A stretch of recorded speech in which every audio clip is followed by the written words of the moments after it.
Alrighty, hello every folks, and welcome to a bit of an experiment here today. So, back around a year ago now, crazy it's been that long, we're doing the Ogre Battle series. Basically, the whole concept was to put all the classes together in a sort of round-robin game show format, and, commentate the whole thing, have them sorted out in one giant tournament. Now, the thing is, this game's complicated. There were a lot of complications that came as a result of that whole thing. So, for example, do you include monster units? We tried it. It sort of worked.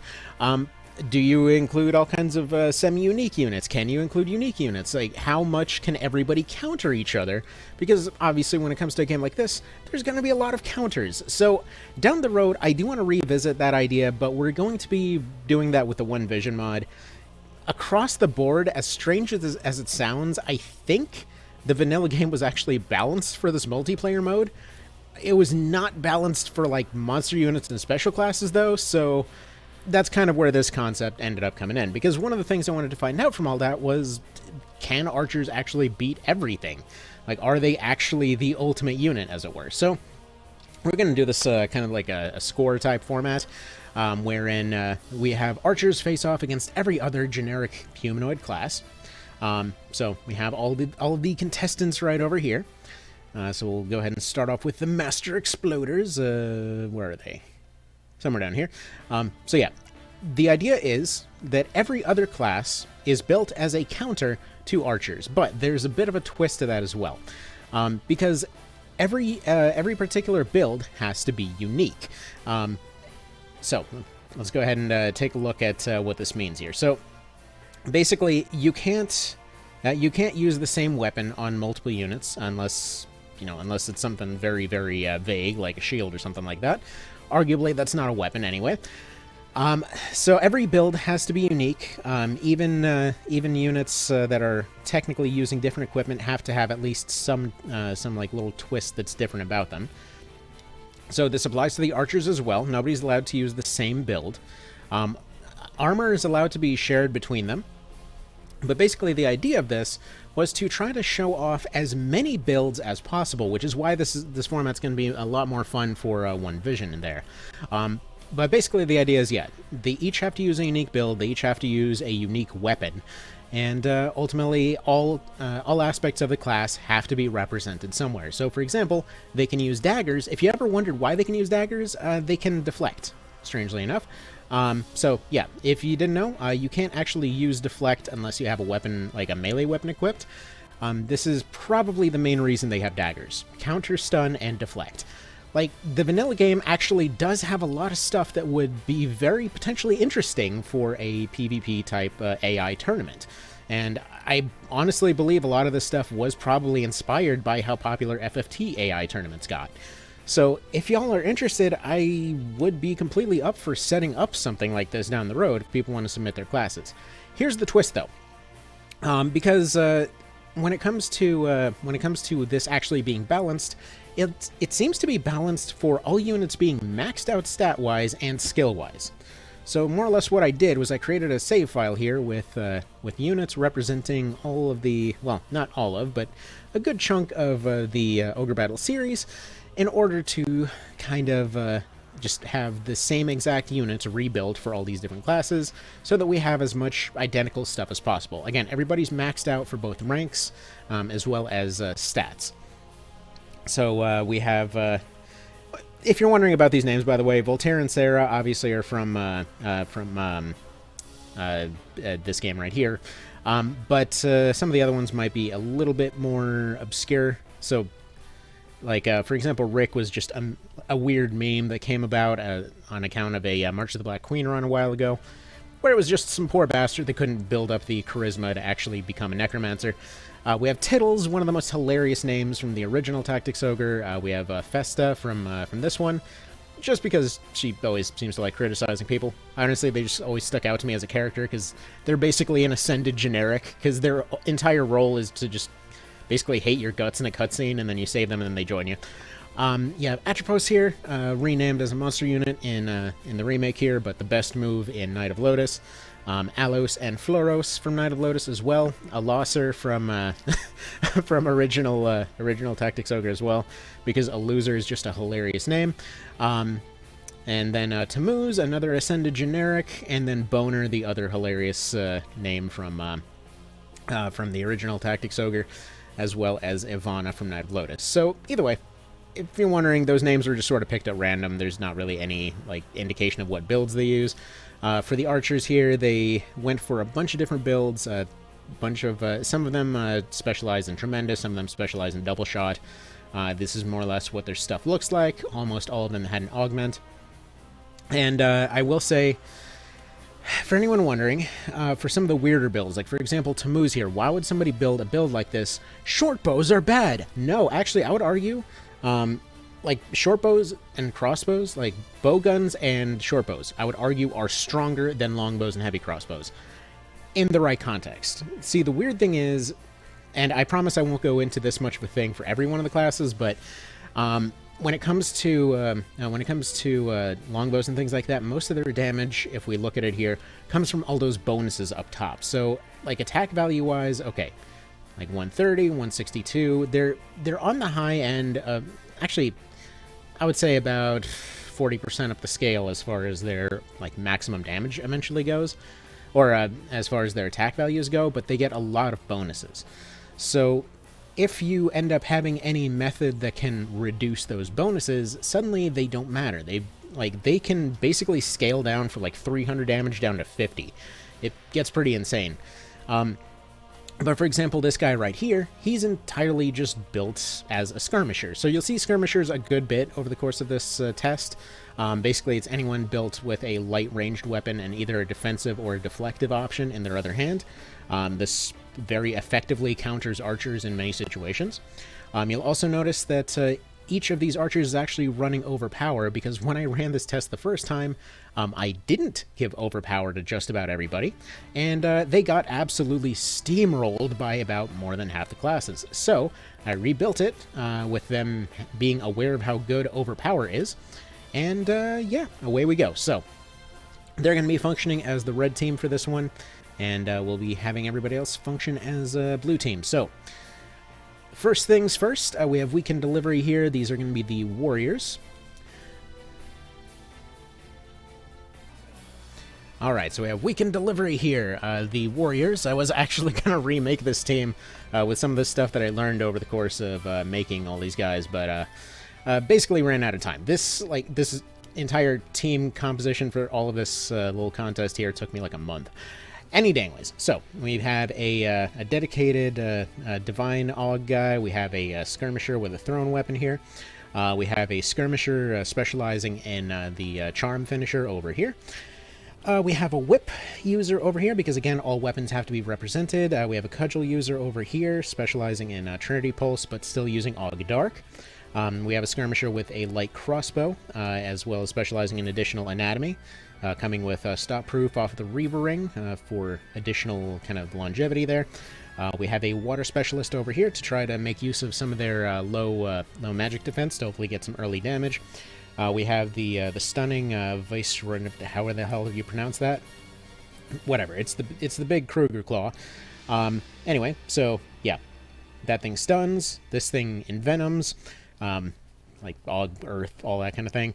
I will say I was a little bit surprised that this guy tended to use Poison Breath more than actually trying to envenom anybody. His original idea was supposed to be that he's using Mighty Impact to hit everybody with Envenom, which would be the kind of optimal play with the Dragon Fang, but whatever. AI is dumb sometimes. We have the Cat of Nine Tails, which is basically stronger than any bow in the game, kind of hilariously. We have a two-hander specializing for the lightning hits. We have a Sonic Blade specialist, Notos here with Ivana. That's probably one of the few times that she's actually referencing her original version. Yes, it's opposite element. That's intentional if you play that thing anyway. So, how are we doing this thing? Well, in order for everything to be fair, we are going to do something that looks a little bit like this, where we turn on auto battle, and we make sure that everybody's using the same AI. This, I believe, sets everybody to the Vanguard AI. So nobody's really getting any additional benefit aside from stuff that their class would normally bring. Like, the purpose of this test was to more or less even the playing field just across the board, right? The idea was to make sure that everything is as just smooth as possible. Now, one thing that I am wondering about is the picture looks a little funky on my end right now. I don't know why that is. Hopefully that's nothing. Anyway, there's another limitation I forgot to mention earlier, which is that each class is limited to 3 field alchemy users. Now, this is... honestly, I probably would have given it to everybody on account of it being insanely good for the purposes of this thing, but both for purposes of balance as well as purposes of the AI takes forever to think how it could possibly use every item on the item list, we're limiting it to 3. Because if you ever notice a long pause while the AI is thinking, it's somebody that's got field alchemy, and they're like, there's a lot of items here, guys. They're just looking down that entire list like, what can I possibly apply here? For some reason, it needs to check that every single time. You know, AI stuff, I guess. So you may notice here, the warriors as skirmishers with thrown weapons. If you've ever, like, completely discounted thrown weapons as a general concept, like... thrown weapons are actually insanely good. Like, despite the fact that they're oftentimes discounted, honestly, in many cases, they're better than the longbows damage-wise, and can end up doing quite a decent bit. Like, so the skirmisher build that counters archers particularly well. Basically, if you have somebody that has a... well, by the way, there's the Jiggler set coming in with that big 487. I should probably mention, yes, all set effects were allowed for the purposes of this contest, including the Stinky set, which we'll see more of later. I totally forgot about the Stinky set when putting these guys together. So, yeah, the Warriors are a little bit worse than they technically should be. I was actually planning to go back and remake them and rename the team Blue Origin because, you know, haha, Amazon jokes. They're blue, they're the original class. Whatever, we'll remake that at some point. They're going to be the One Vision class, I think. Anyway, so the reason that skirmisher counters them so well, so if you have shields and things like that, shields, heavy armor, as well as a weapon necklace of some kind, that can reduce damage a lot. Like, there's a lot of things that could potentially scale down archers. So weapon necklaces reduce all human-related damage by 30%. It is significant. It doesn't even mention all this crap on the stat screen. Like, all it says is, oh, you got a tiny little defense bonus, you know? And then you look at the elemental chokers, and they're like, oh god, all your damage is 999. This is crazy. You should use this all the time.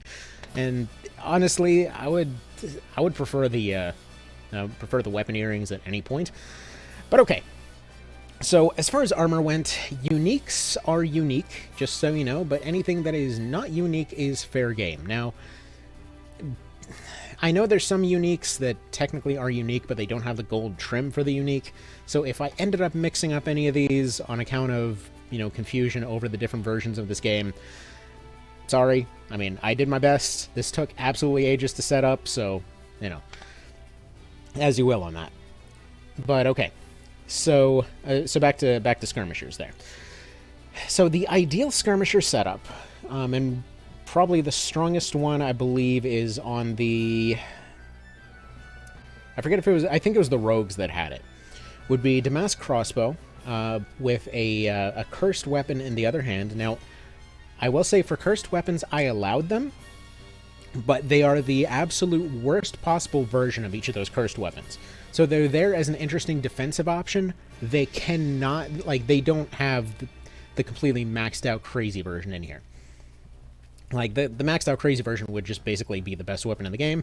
The base version, so if you just hire a generic from the shop and turn them into a random weapon, that will more or less create a interesting, if slightly useless weapon in most cases. I mean, their attack power is like 40. Default attack power for endgame weapons is like 120, 150. So they're more or less sacrificing the entire use of a weapon for a bunch of stat bonuses. So yeah, like let's say you have a rogue there, light damask +1 in one hand. You got a cursed dagger in the other hand. You got something like reeking armor and, let's say, some shadowed greaves and a archer necklace or archer earring, right? So what this creates is a guy that, man, it's just crazy to see how hard the Jiggler set still hits through all this.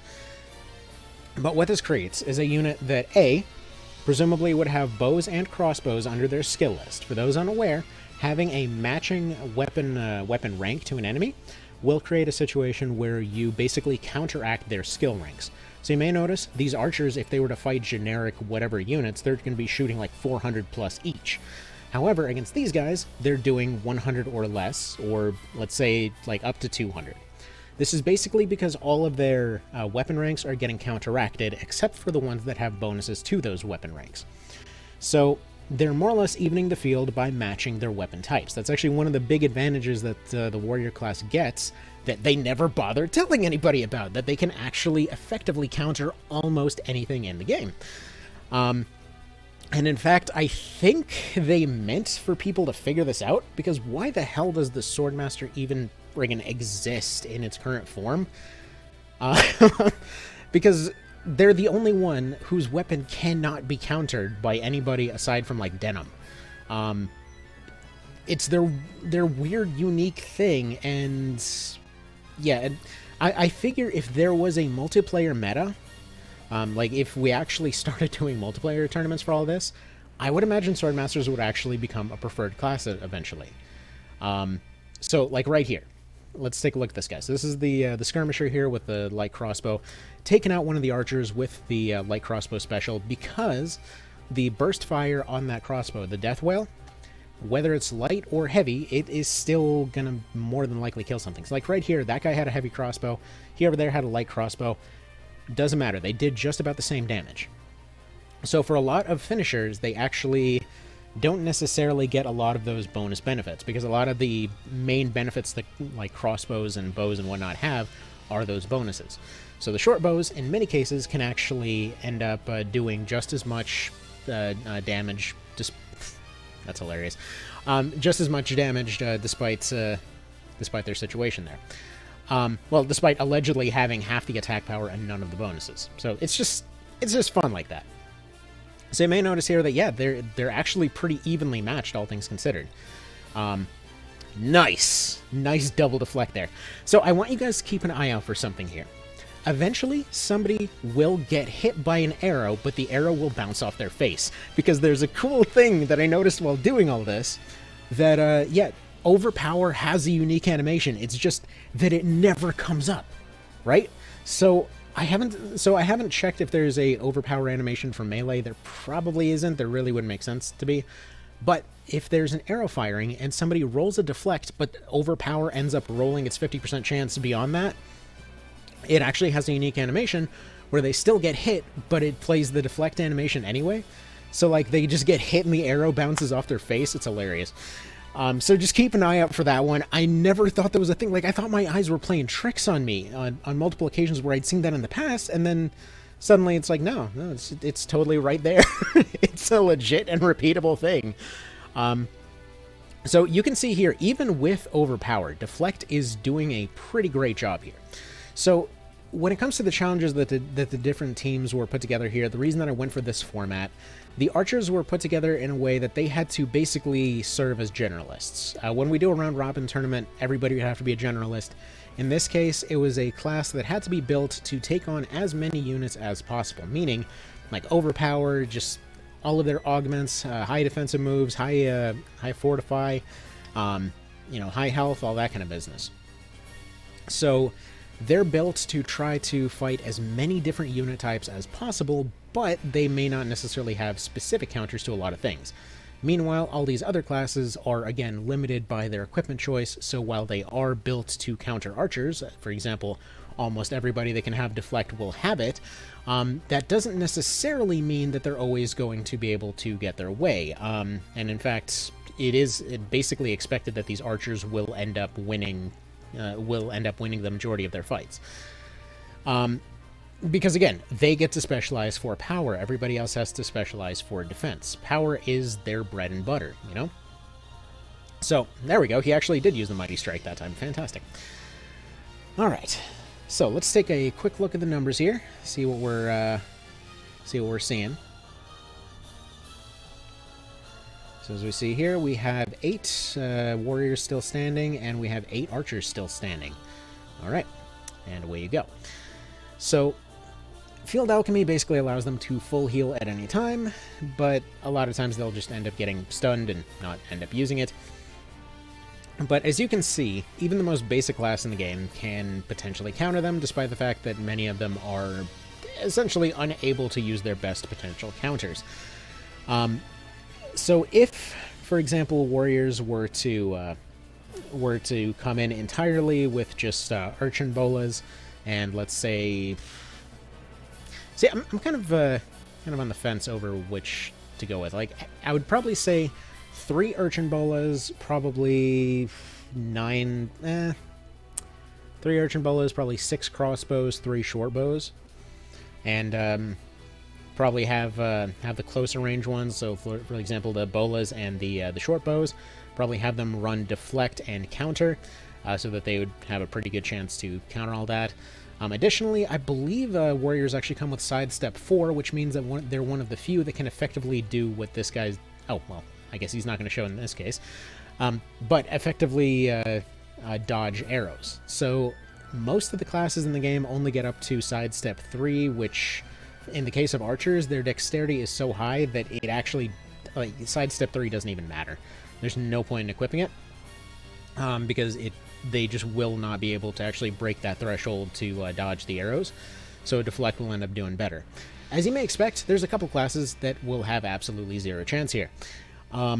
But some of the ones that I've seen in testing actually beating the archers may be a bit surprising here. So it's looking like, yeah, they're finally, on account of a couple lucky rolls here, they're finally starting to get a handle over this fight here.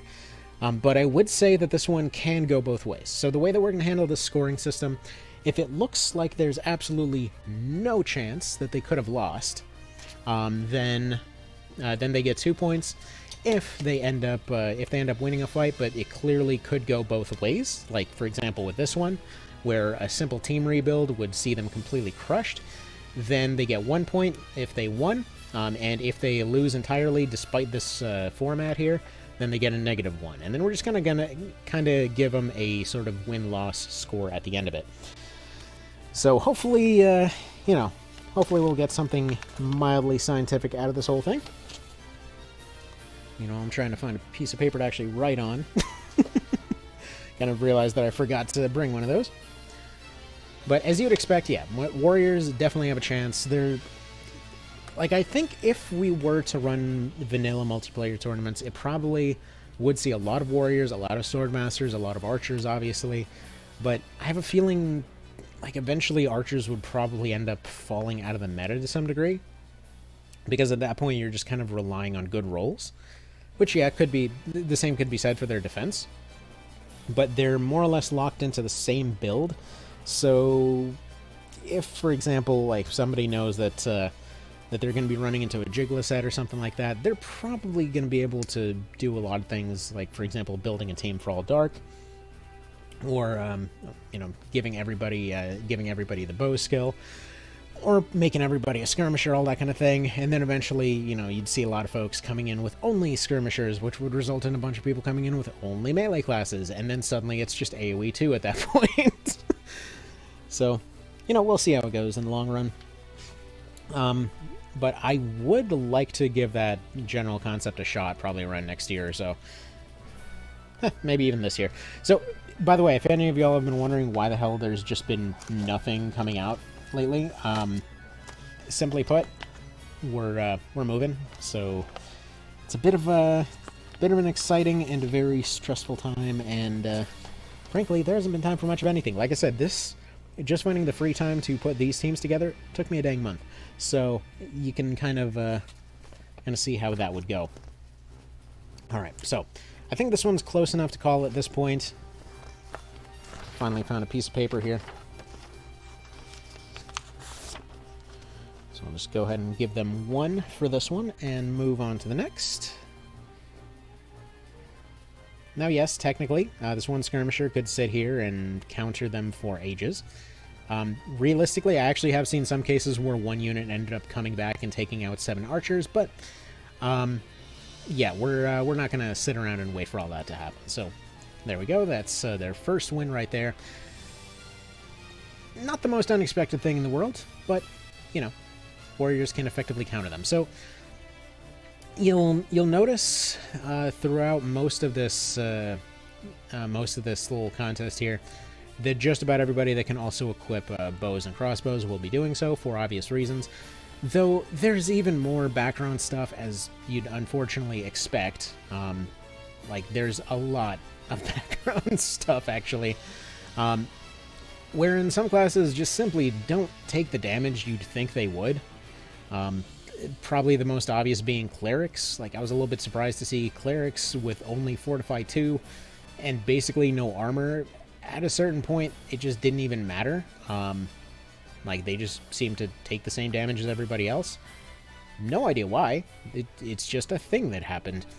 Anyway, next up we'll be doing knights. So, for the knights, let's go ahead and look over here. So we've got a hammer guy, a one-handed hammer guy. We've got a anatomy specialist with Rick. We've got a divine hammer specialist, another hammer specialist right here. Wind axe with a earring. Sorry, for some reason I'm getting mixed up on those. We've got a lightning sword guy. We have the crest of fire on the crossbow this time. So every team, by the way, does have a crest of fire, as you may have noticed. But again, unique rules do apply. We've got another light specialist here. Yada yada yada. These are about as you'd expect for like make a knight team that can counter archers kind of situation.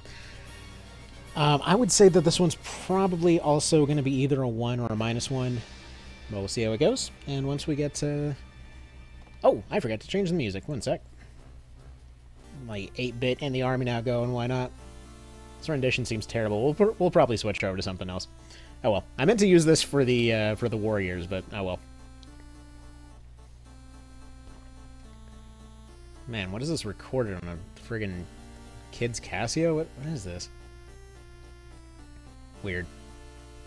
Anywho, so yeah, as far as the knights go, basically, obviously high defense, pretty standard weapon type stuff. They don't have too many ranged options. They can, for the most part, equip crossbow skills. Part of the thing is there probably wasn't a whole lot of sense in giving them fortify.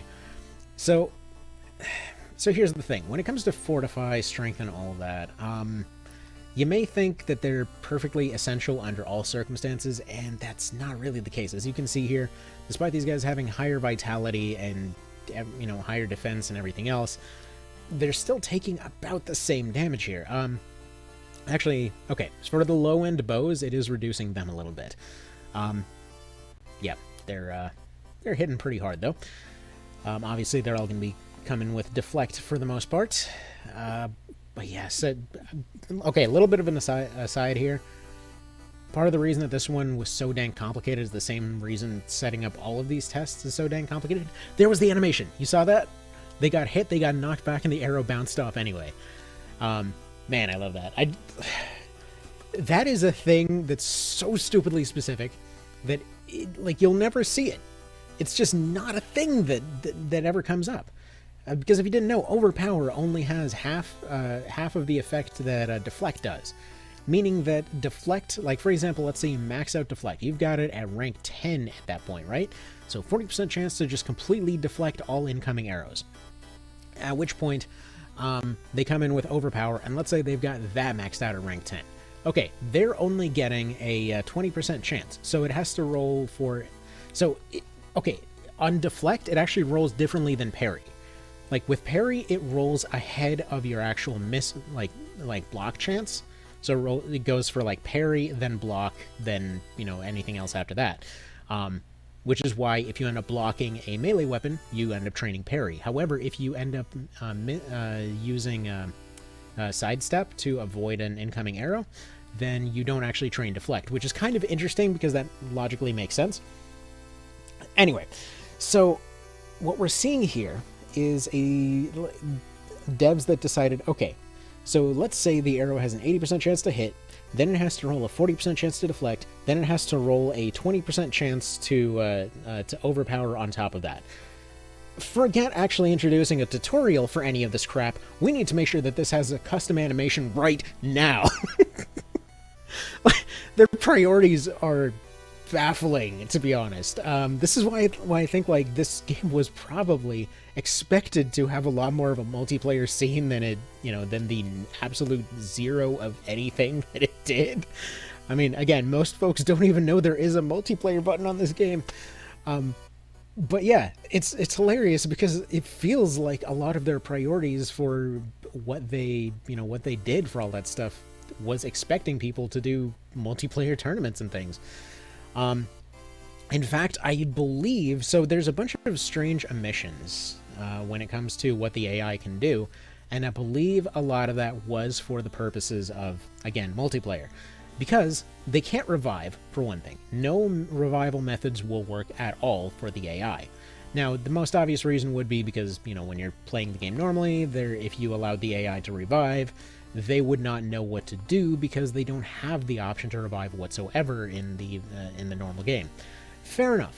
I think that there's still a chance that that's probably the reason, but whatever. So they can't do that. They also can't use a lot of the movement abilities on special rings and boots and things. The rings, it sucks because then that basically means that they'd be completely useless for any reason in these kinds of tournaments. But when it comes to the boots, a lot of them actually do have some unique stat layouts that make them potentially useful. It would be kind of cool if, units could still use them for flight and things, but you could potentially justify it that way. Alright, so we're seeing the Knights make a pretty strong play immediately. They've gotten a couple units down already. They've lost a couple of their own, but they're basically gaining the upper hand as far as armor goes. Not armor, as far as position goes. Sorry, I just read Ogre Armor and my brain was like, well, I guess that's what you're saying. Now, a lot of these lightning items will have different stun effects on them. It's actually funny because almost all the electric items have some version of a stun effect on there. They really, really wanted those tasers, is the thing. Another funny quirk of the AI that I noticed is that they absolutely hate using higher tier abilities. So, for example, with spells, if heal will do a pretty decent job, they'll usually just use heal even if they have the MP for like heal 2, 3, 4, whatever. So the AI in multiplayer might actually be different than the AI in the base game, because that one absolutely loves to spam its higher end heals. This one seems to love using the most efficient abilities for whatever reason. So, for example, if you give them... oh, actually, another little side note. You may notice, didn't even roll for a chance to deflect. If a unit is stunned, deflect does nothing. Unlike parry, I believe parry still tries to roll, but yeah, stun will block deflect. Dang it, I lost my train of thought now. Oh well. Anyway, so yeah, the AI seems to be a little different. I wish that they would end up finding all that crazy code stuff in the actual game itself. Because as of so far, nobody knows how any of that crap works. It's just sort of a mystery, and eventually that coconut will get cracked open. But for the time being, we don't really know. And yeah, ultimately, the archers, a lot of what it comes down to is the fact that deflect is really the only thing that can effectively stop the Jigla. If somebody's got like Ogdark plus Attenuate Dark plus bows plus deflect plus sidestep, then yes, they could potentially do a pretty good job. But still, the thing does so much damage even through max stats and max defenses that it's kinda nuts. Now, part of the reason for this is that longbows get unusually good scaling. I believe it was like something like 20 or 30% better scaling than most other weapons in the game. So that's kind of to be expected, but again, it's all scaling. So if there was a way to prevent it from actually getting past armor, that would be a different story, but your actual armor rating can never get as high as most high-end weapons. Now, there's also the argument to be made for some of these fights just going in naked, since Fortify 4 and, running really light gear could potentially be better. But that's the thing. There's so many potential ways to run this that I just kind of opted for what made sense, you know, just in a standard context. Whether, like, I don't think that they would actually get much benefit in going in naked. Like, especially in this case, since in most cases they're functioning just fine. The archers are pretty reasonably fast already, so I don't think that would help a lot, but I just know that comment would end up coming in at some point, you know? Alright. Now it's looking like, despite the knights starting to get the upper hand, it just took a few Jigla hits to really get this train wreck going. So I was talking to Mr. Foles the other day, who was basically pointing out that, yeah, a lot of the strength in the archer comes from the fact that they have so many debuffs available with a pretty reasonable chance, as well as a really long range. So letting on the thrown weapons, just about anybody can get that. A shackle on the Imperial shots, that's pretty devastating when it hits, so a lot of units need to have stop proof on them.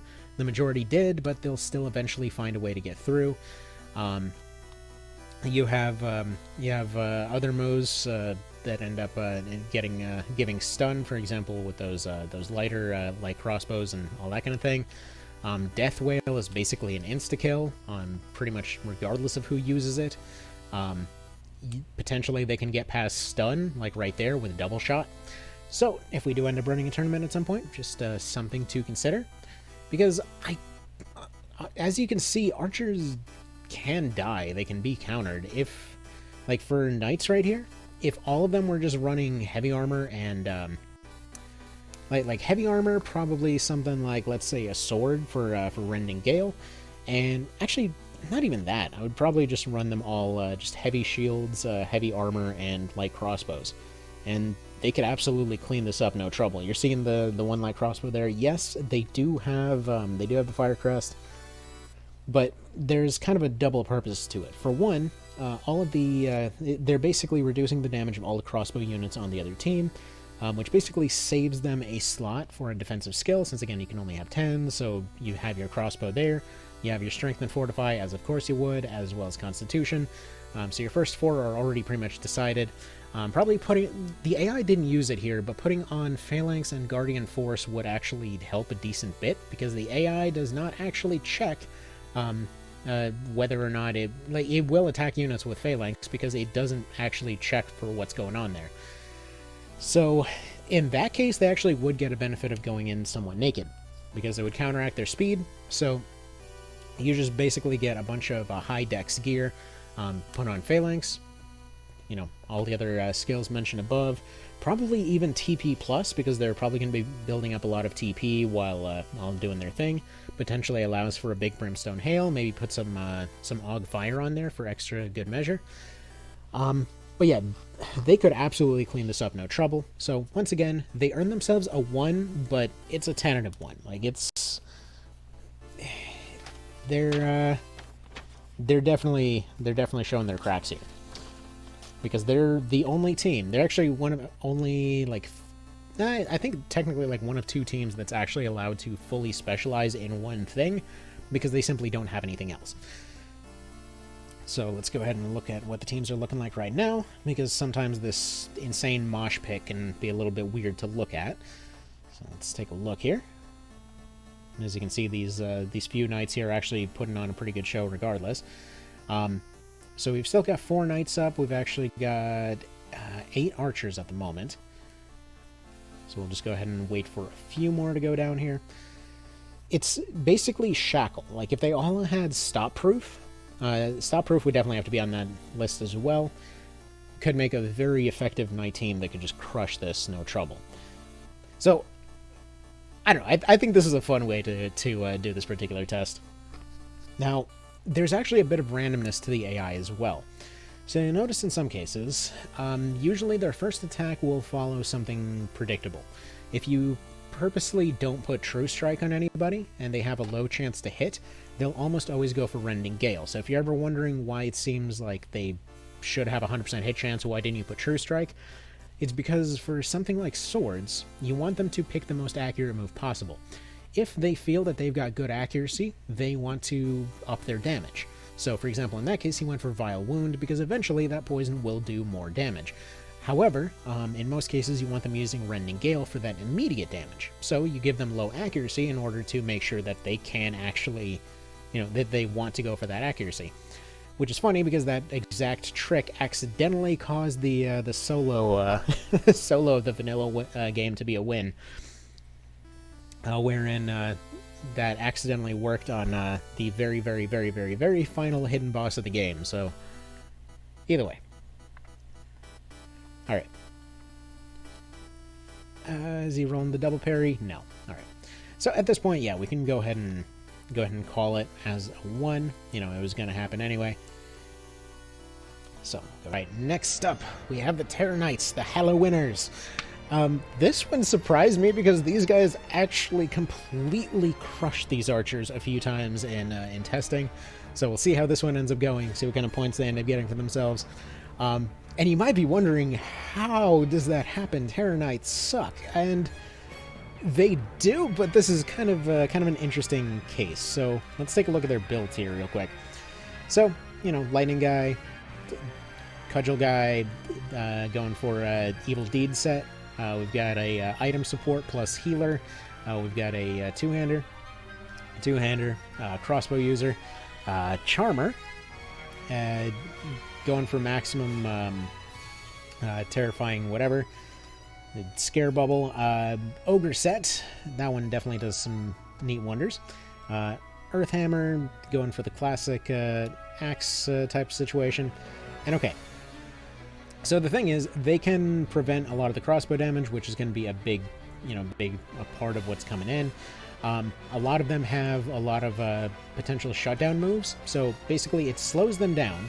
So they've got a lot of slowdown. They've got poison. They've got fear, and fear is the biggest one. Because fear destroys their damage output like crazy. So like we've talked about before, most of it comes from scaling damage, and anything that can reduce that scaling damage. Yeah, I was mentioning before that nothing can get its armor high enough to stop a lot of the end game bows and crossbows, and actually a lot of. It's funny because guns are the one thing that you'd think would be made to counter archers because of historical stuff, and they love their historical nods in this game. Instead, I think guns are a counter to the Terror Knight, as strange as it sounds. Because, yeah, and by the way, he did just one-shot that guy as a caster, as a Terror Knight, against a guy with max stats. Yeah, they're that good. Anyway, okay. Sorry, I'm getting a bit off track here. So yeah, fear moves around thresholds. So it seems to be like 20% or whatever across the board, which affects defense and attacks. So suddenly, their arrows can't get past end game armor, and suddenly any armor they had is basically non-existent. So what you see here is, yes, if they had more item supports, they could do a lot of amazing stuff here. They've got a lot of use abilities on their different items to give them some early game punch. They have a lot of set effects that will allow them to completely disable a lot of units before they even get there. And then once they actually do manage to get into close range, they have a potentially already heavily disabled enemy that they're suddenly coming in, basically coming in and terrifying them on top of that. Yeah, who would have thunk it? Who would have thunk it? So I'm thinking the ultimate counter for Terror Knights, because these guys are not perfect by any means. I'm thinking ultimate counter for them, you definitely got to have the Ogre Set Hammer guy. That's, that build is just, it's perfect. It one-shots any one of their archers, 90% of the time. That 10% is basically whether or not it'll roll that last bit of damage. So yeah, it can one-shot dudes, but at least 4 light crossbows with item support, assuming that there's no field out limit, whatever else. Definitely hammers are going to be their biggest hitter. But yeah, hammers and shields, and then crossbows and lobbers, I feel, are probably the strongest thing that they can go for. Ogre stuff is all well and good, but yeah, Ogre shield with that flame hammer is crazy. So yeah, at this point, each team has already lost a member. However, there's, I believe... Oh, did one of them already depetrify? Well, one of them de-petrified already. I was going to say they're potentially already in a pretty good position here. They're starting to get close. Their item supports are definitely working pretty well. They're not the fastest moving, obviously, but once they get close, it is just crush time at that point. So the nice thing is Shadow Graves are not unique, so they end up giving some really nice bonuses. It allows for pretty much everybody to carry around Paralytic Wave. Even if they're not terribly good at it, it's at least a 30% something chance to throw out there. They're doing really good on the parries this time as well. Again, they have a crossbow user on their team. If you were to have a whole bunch of crossbows, that is a whole lot of death whale. As soon as, like, you do tactician plus light crossbows, yeah, at that point they're just a SWAT team. Like, they're just coming in, like they're just coming in burst firing everybody. Not SWAT team, they're like a SEAL team at that point. But yeah. So they've even got some units charmed on their side now. Like, you can see this is going to hell in a handbasket real quick for them. Like, this is one of those moments of like, yeah, I think it's kind of a wrap for you guys. But that, again, the archers are really good at actually turning stuff around, and Imperial Shot doesn't, like, it's not the highest damage one by any chance, but, or by any stretch of the imagination, but it does a really good job of actually turning fights around. Because it's a lot of damage, a lot of units will focus on healing that guy that got injured, and then they're shackled, which basically means that you're going from, well, yeah, going from full health and full everything, and suddenly that unit is now dead. They probably would have been better off attacking somebody else, but this is the AI. It's dumb. Like, there's really no getting around the fact that this game's AI is just brick stupid, but whatever, it's fun. You know, you can make it do stuff. It's fun. It's fun to make it do stuff. Alright. Apparently she's going for the charm on hit, but I believe that one is actually charm proof. Alright, man, I picked up some different flavored coffee yesterday. This stuff is garbage. It tastes absolutely disgusting. I don't... You know, my wife gave me a really weird look when I showed her that I got it. I was like, hey, I got this stuff. And I didn't really understand why until I tried it. Anyway.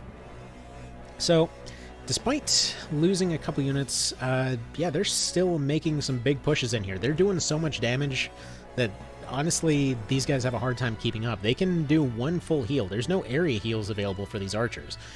So they either give up a ton of damage to be able to heal somebody to full health and hope for the best, or they just yeah, keep taking their shots. So they've lost another. They've got two that are disabled at the moment. But that's what these Terror Knights are really good at. They just keep shutting down units all over the place and just cause mass chaos. Honestly, like, for multiplayer stuff, I can see them being absolutely gigantic for like, as far as metas go. Which is strange because, again, they're like, I believe the common kind of the common rating for them in, you know, single player is just like, here is a unit that is in both speed and stats the absolute ass end of the tier list. But, you know, like, I will say charm units you'd think would make a big play in a potential, like, multiplayer meta. I don't think they would. Just kind of because the AI tends to target the same units for charm as they do with a follow-up attack. They don't really seem to grasp the concept of, hey, that's a stupid idea, maybe leave them alone. But, you know, dumb AI is gonna dumb AI. And you may have noticed over there, there's that one unit that does very little damage with her Siege Bow +1. What's she doing there? Was that meant as a joke? No, actually that was one of Mr. Full's suggestions that makes a lot of sense. So, a tremendous shot Siege Bow user is potentially one of the biggest assets to an archer team. Because, again, as long as they keep distance, they're fine. As long as they can keep stuff as far away from them as possible, they have a better chance to live. And what that one does is it locks somebody to the ground.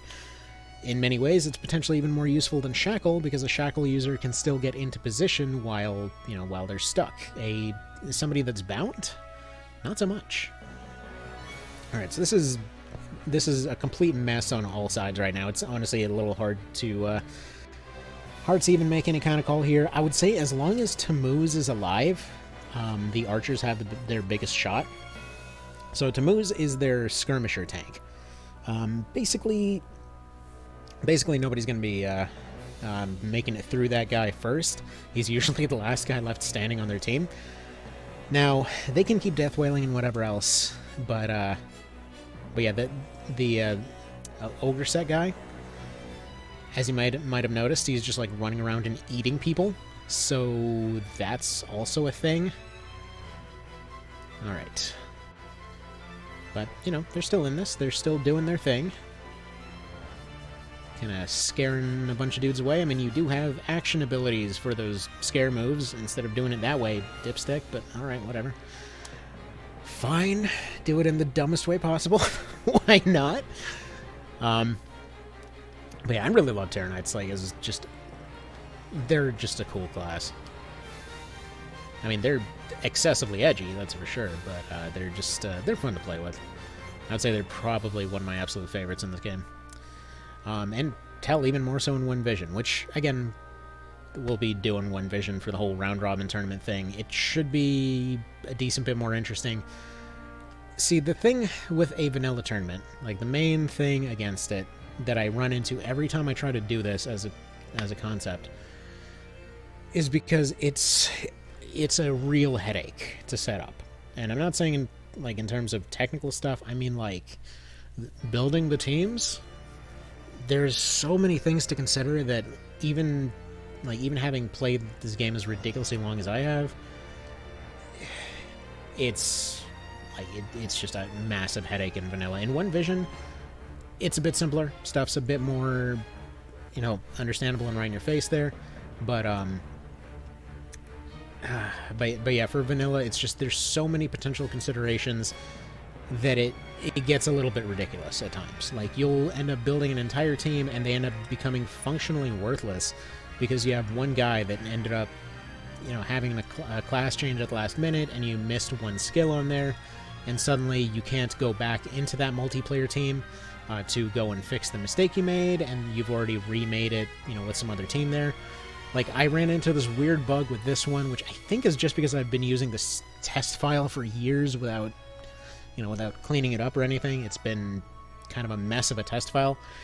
And so this thing has a weird bug where sometimes when finishing off a build for Sarah, if I rebuild all her stuff and then exit out to the main thing while having her selected, it crashes. I don't know why. It's a weird bug. It caused 3 different teams to have to be remade, which in total probably takes about an hour each, which... I mean, granted, most of these were made while I was just sitting at work waiting for stuff to happen. But that's why it took a month. Like, it took a annoyingly long time, and then you got to test them to make sure that everything works. And then you usually find some weird quirks about it. So the main reason I haven't been focusing on One Vision for these as much is because trying to find a balanced way to have that tournament is difficult, like, in its own right, because of the amount of use items that are available. And I've tried just completely banning use items, but then certain elements become entirely inviolable. So it's a strange time. Anyway, as strange as it sounds, I think the TKs might actually still have a chance here. Like, mostly we're just seeing if they end up pulling out a win. Because if they do, that'd be something. I mean, these, the Cudgel builds are actually not bad. A lot of them wind up functioning pretty well as defensive, like, defensive DPS, as strange as that sounds. But, oh well.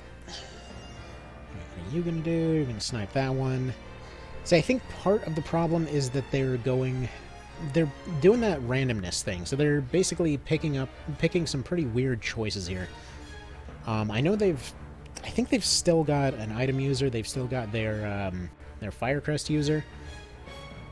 Archers have, looks like 6 active and 1 disabled at the moment. So they've done a lot better than I would have expected, actually. But I've seen them turn it around from this point before.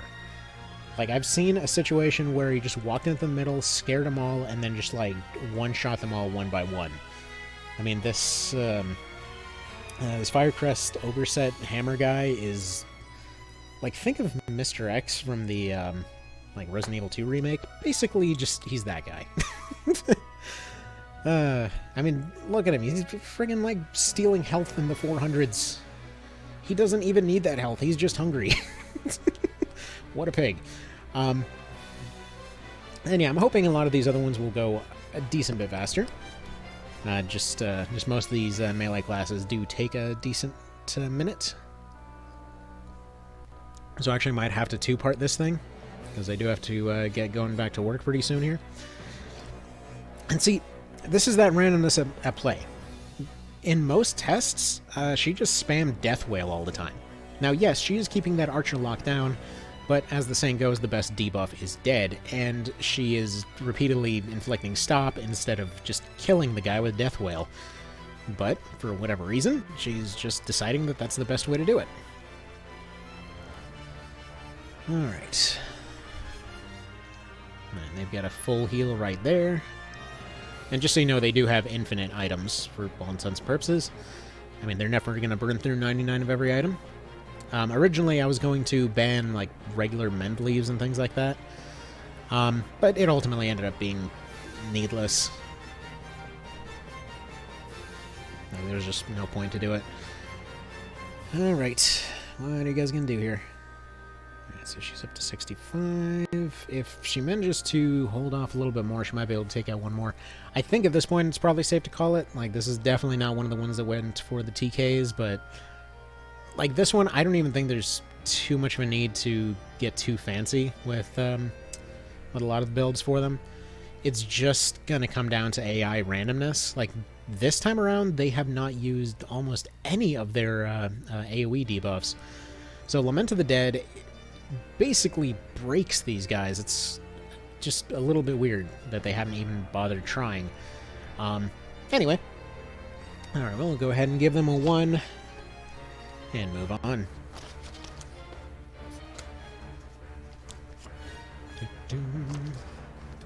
And it's a shame. Yes, it most certainly is a shame. And bear in mind, I thought about rebuilding this team when I first made it, because the one charm user felt like it was a weird gamble. But ultimately, they ended up being a pretty useful spellcaster. I'm not sure why they just don't feel like using any of their spells or whatever. This is pretty unusual. Anyway, moving right along. Now, what I'm curious about, though, is whether or not anybody will listen to any of what I said here, because I guarantee one of the first concepts will be her, they're unstoppable, they're the best class ever, oh my god. It's like every time that I try to explain, like, archers are not very, like, the class itself sucks. Their bows are good. That's... basically what it comes down to. Alright, so next up here we have the Order of Prius here, my favorite class in the base game, which is the Rune Fencers. Basically, they are a gigantic hybrid class that can do just about everything, but generally come across as kind of garbage, because, yeah, you really gotta do weird stuff with them to make them effective. And, so yeah, we've got some spear builds, some sword builds, some more spear builds, lots of spears. We've got a ogre set on a... well, almost ogre set. We've got, like, a weird anatomy light build set on Archboss here. We've got some, like, vitality builds going on over here. We have our first scene here of the Stinky set, where we have Losser just basically being all sneaky beaky over here. Alright. So we're actually going to go ahead and let that archer take his turn, because I interrupted him where he was. He didn't actually take his turn. It's just a fun little quirk of how this stuff goes, and there we go. Alright. So now we'll let them do their thing. So for most of the maps, I just tried to pick a lot of the, like, flat maps or whatever else. I don't know how this is going to go on this particular map, because there's a pretty big elevation advantage for the archers. Truth be told, I was kind of meaning to pick the other snow map, but whatever. There's only so much you can really do. what I don't get is why they didn't include that one Palace of the Dead map that they used for every single Palace of the Dead fight in, well, not every single, but you know what I mean. Like 90% of the Palace of the Dead fights in the original Tactics Ogre, that would have been the perfect multiplayer map. But for some reason, like, they're like, let's just pick a bunch of random ones, and I don't know, it's odd. Like, I think one of the weird ones is they're like, oh, these horrible murky depths, and it's like, it's the friggin' sluice. So it's their water system. How is it the horrible murky depths? They drink that. It's their water system. It's not that gross. Stuff literally lives in there. Anyway, so they're probably going to get a whole bunch of damage coming in. But again, these guys are entirely built to be hybrids of just the weirdest order here. Coming in with all kinds of big hitting moves. We've got a lot of kind of tricky units in there. A lot of spellcasters to take advantage of that low magic defense that they've got going on. Like, this is one of the more noticeable ones where they seem to always just use the basic version. Like, even when they use Conserve MP, it's pretty rare that they go for the tier 4s or anything like that. They're just like, Conserve MP, basic Fireball, I guess, and I don't know why they do that. He is weird, man. He is just weird. Everything about this game is weird. I'm just happy to have this test getting done and over with now. Because it was definitely a lot more exciting at the very start of it, and then as time dragged on, it was like, oh my god, I just want this to be done already. This is taking such a long time.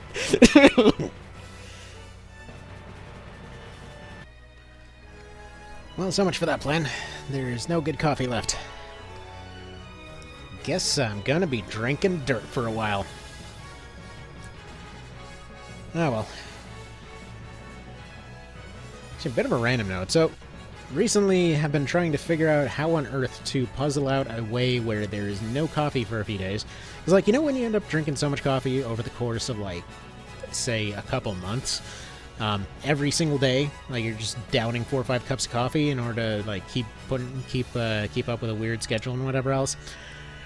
In my particular case, it's like, go work till about 1 a.m., and then come back, and then wake up at 5, and then get the kiddos to school, and then go back to work again, and then pick the kiddos up from school, and then go back to work again until 1, and, like, basically it was just, like, downing in gigantic jugs of, like, I had this, like, giant water cup thing I just started using as a coffee mug.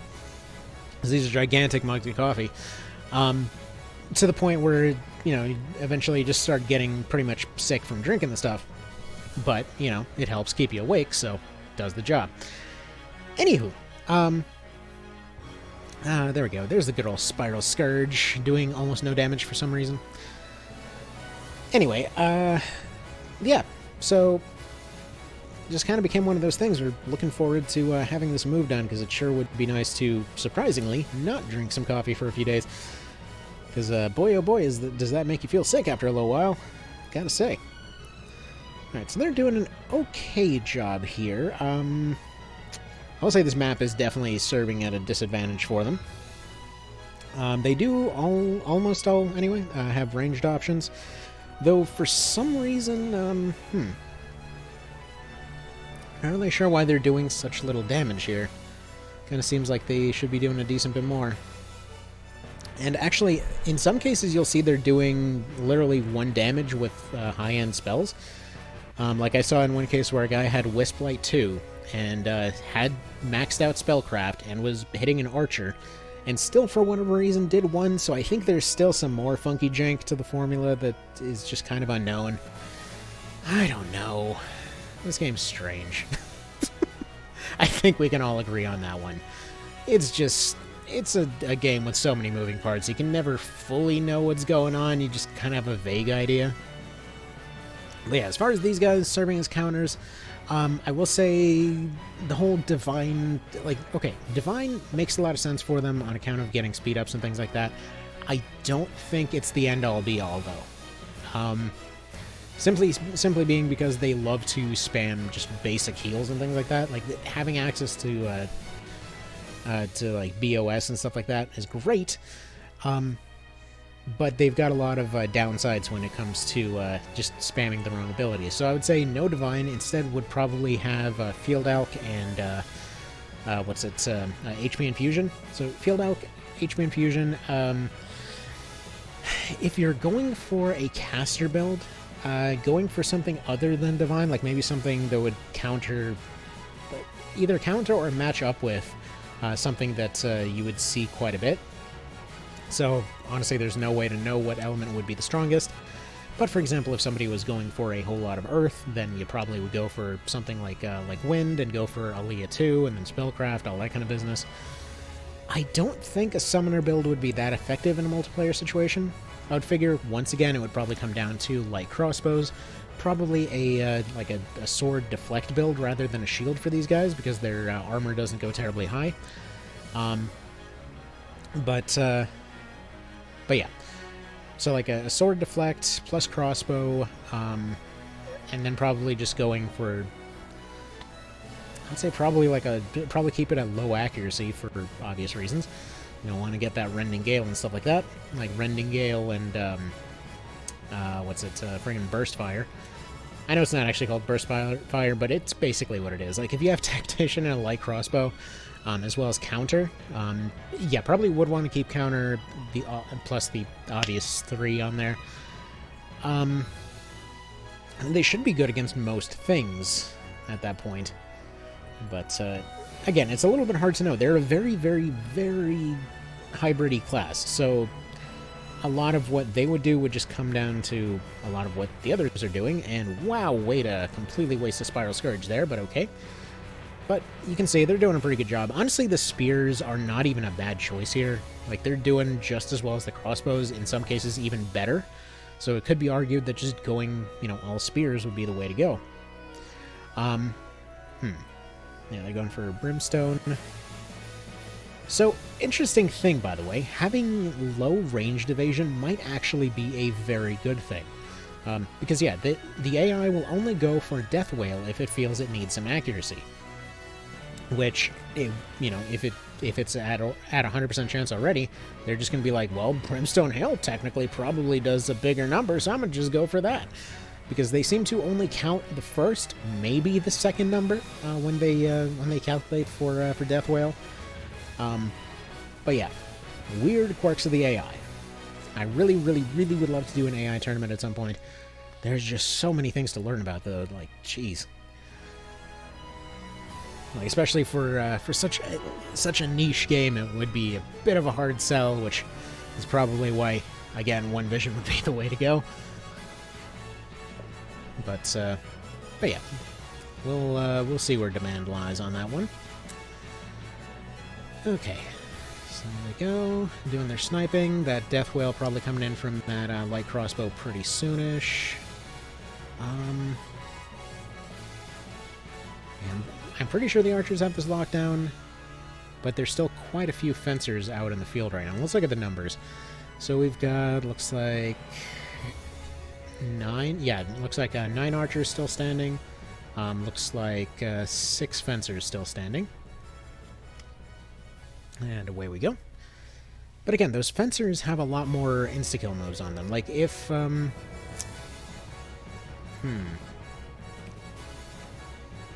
yeah, so, okay. Part of the balancing for this game, when they were presumably balancing for multiplayer, like I think they've been doing, like a lot of the uniques seem to be kind of interestingly laid out for a lot of different classes. Like spears, bizarrely have a whole lot of decently high-hitting options, despite all being in the same category. So I would say spears, as far as like mass unique weapons, probably would be one of the better suited ones. Longbows, all things considered, do actually end up dropping off a decent bit because they've only got 2 or 3 actually fully high-hitting bows, and if you completely eliminate set effects, like if they didn't have the Jigla set, they would be screwed for the most part here. The Jigla has been the hard carry for their team. So honestly, balancing these might just be as simple as not allowing set effects, you know?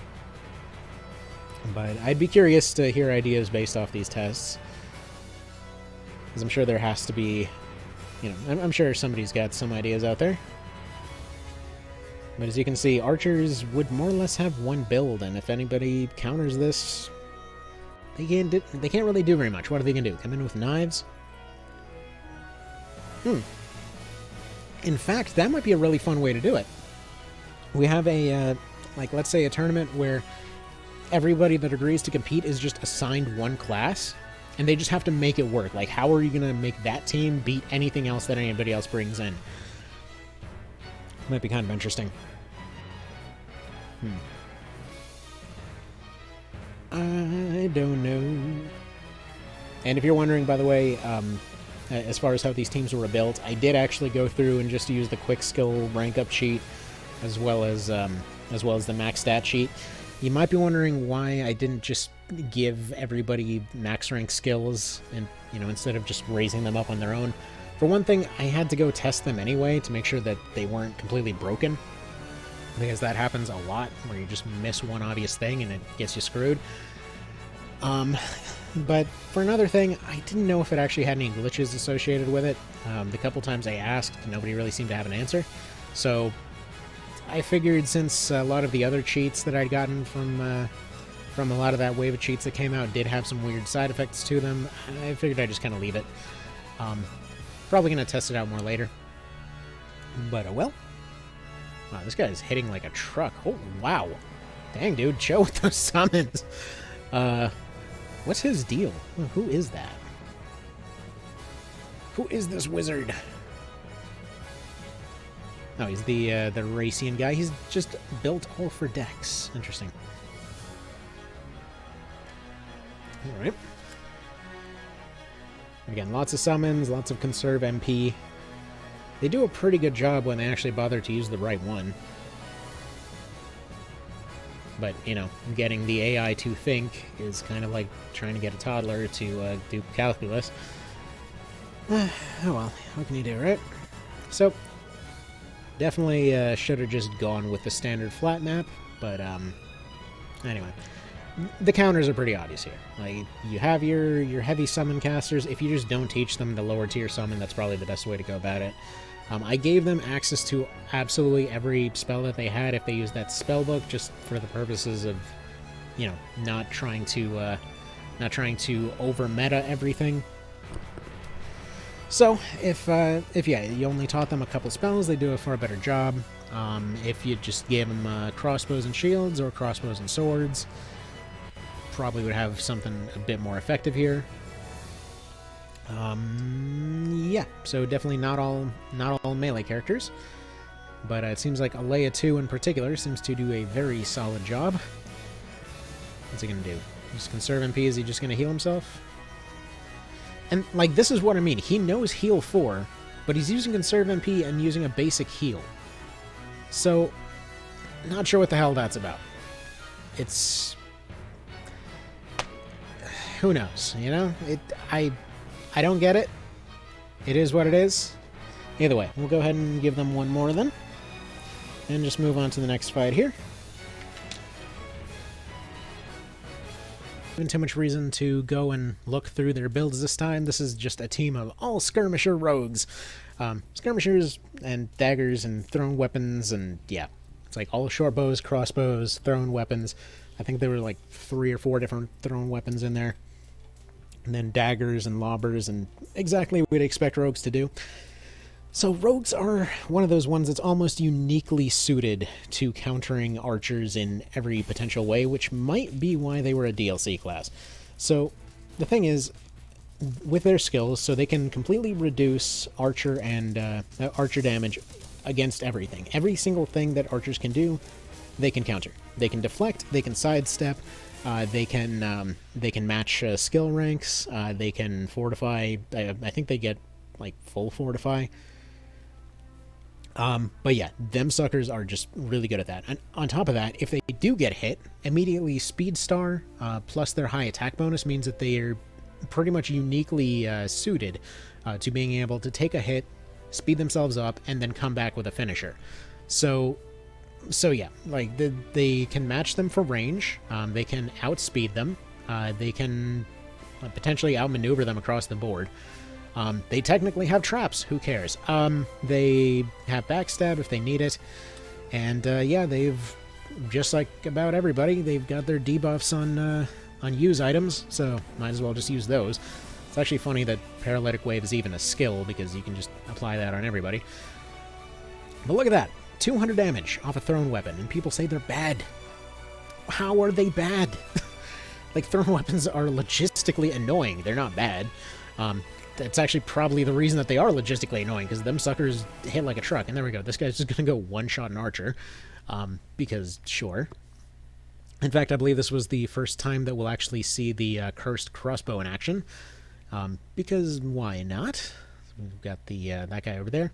And again, all weapons were represented. It's just they're given access to heavy bows, so they had their daggers, they had, I forget if they have hammers or not, but they had all their basic weapon options, and then a lot of crossbows and sidearms, and you can see, yeah, skirmishers counter archers. Who knew? It's almost like that's the stereotype, you know? Thanks, Age of Empires. I couldn't think of any more fitting music for this. Get some MGS2 in here. Wow, that pinion blade is pretty depressing. But yeah, I don't think she even has a weapon skill on her. I think she's the Sparagmos spammer. And yeah, the ones that were, there were some that were designed to get taken out and just had reflect damage on there. If you're wondering, by the way, there are a couple of classes that had to rely on reflect damage, and this skill is still trash. It's never worth using. Like, honestly, I would say reflect damage, even on clerics, is barely worth the slot at all. I feel like the way that One Vision did it, where you could actually stack, like, let's say, reflect damage 2, plus you could stack it with a reflect damage shield, that's actually worth using. This base version is... I'm surprised I've seen people complain about it, because it's such trash, it does nothing. 20%, like you saw earlier, the guy did a death whale. He did 700 damage, he took 100 in return. I don't think it's calculating right. It's probably calculating some other value, but, yeah. Because I think he did like 250, 250, 250, and then took 29, 29, 29 in return. So, either way. Feels like it's doing more like 12-ish%, something like that. 15 maybe? I don't know. Anyway. But yeah, so 3 down on each side. And the rogues are now getting their melee guys into position. They have a couple of sneak attack stabby sorts. They've got some Sparagmos spammers, which I believe Sparagmos doesn't have friendly fire. I could be mistaken on that. Doesn't really matter. Suddenly they forgot that deflect exists. Like, you can see right now, if... Nice. Like, if there was a situation where overpower was not on these archers, they would have had 0 chance in most of these fights. There's no reason for an archer never to have overpower. It's, like, even still, they get countered by deflect a good bit. It's just fun to study, you know? It's kind of messed up when a game is so dang complicated that you could probably go do a TED Talk on it.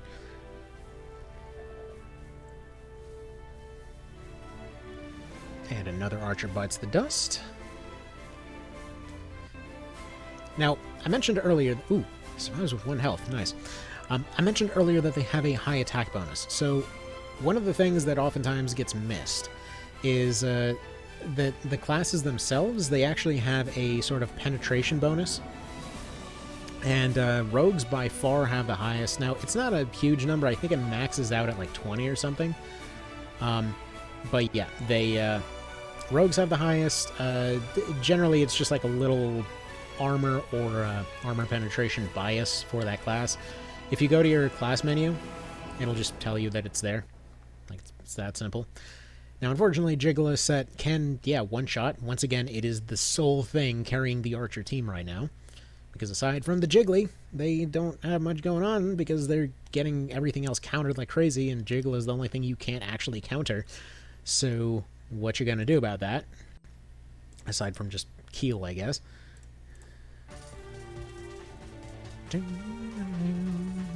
Oh, and by the way, did you know that blowguns could do 400 damage? Yeah, they can do that. Yeah, blowguns are kind of insane.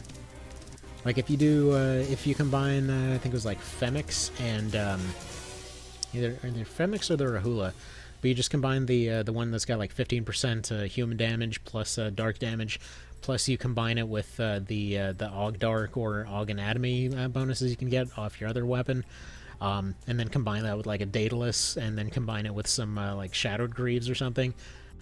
Dude, it is hilarious. It's hilarious how much damage they can wind up doing. They don't even sacrifice that much defense, because honestly a lot of the wrist and foot gear has as much defense as chest armor for some dumb reason. Again, just One Vision things improving stuff, where chest armor is the main armor. Shock. Real shock. Alright, and another archer bites the dust. And I'm pretty sure they're about to just take their first loss here. But we'll see. We'll see. Like Jiggler being the hard carry. If you took either Jiggler or Overpower out of the equation, they are not a good class. They've got good weapons, and that's kind of it. But yeah, if you put those good weapons on a better class, then you get stuff like the rogues here. Sure, they don't have the longbows, but they still have the heavy crossbows. They're coming in with a lot of finishers here.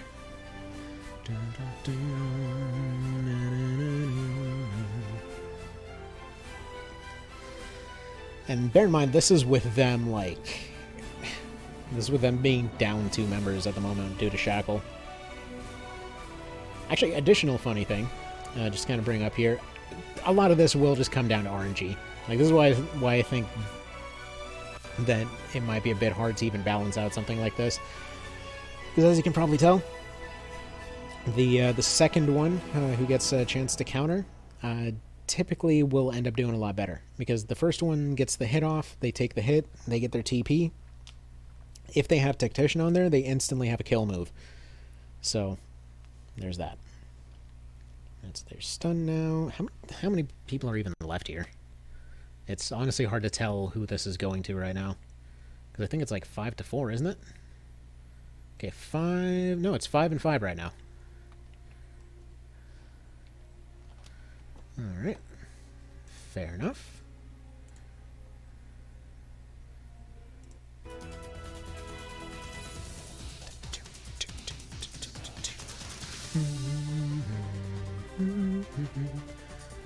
Alright. Come on there, AI. You got this. Yeah, he was a field out guy.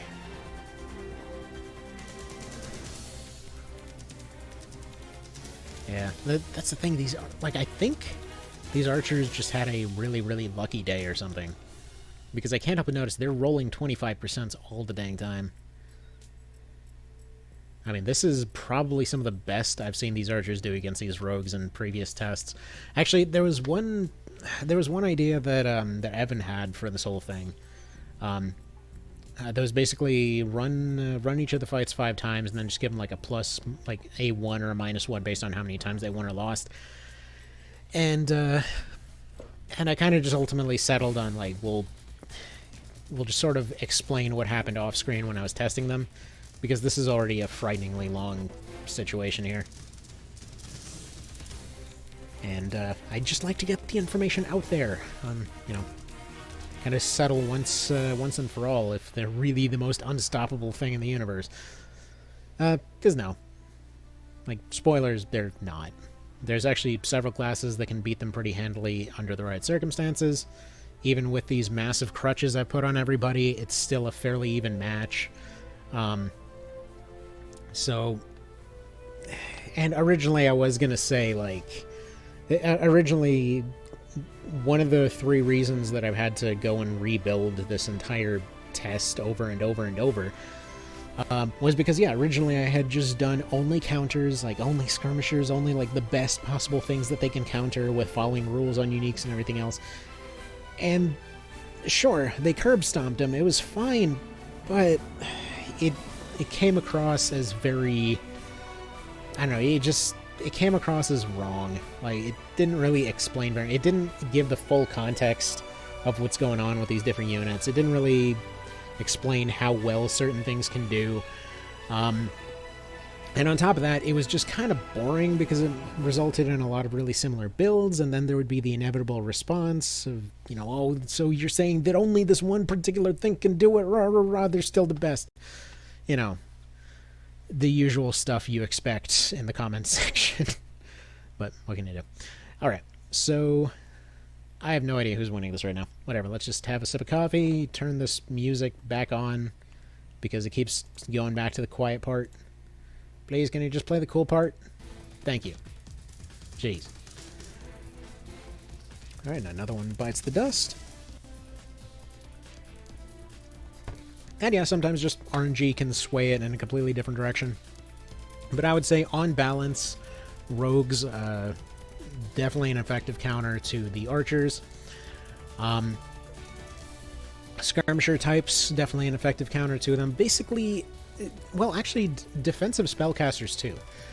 If you did fencers, for example, with high armor and high intelligence, like just build entirely for defense and intelligence, they can actually pretty effectively counter them as well. They just sort of become a magical skirmisher at that point. What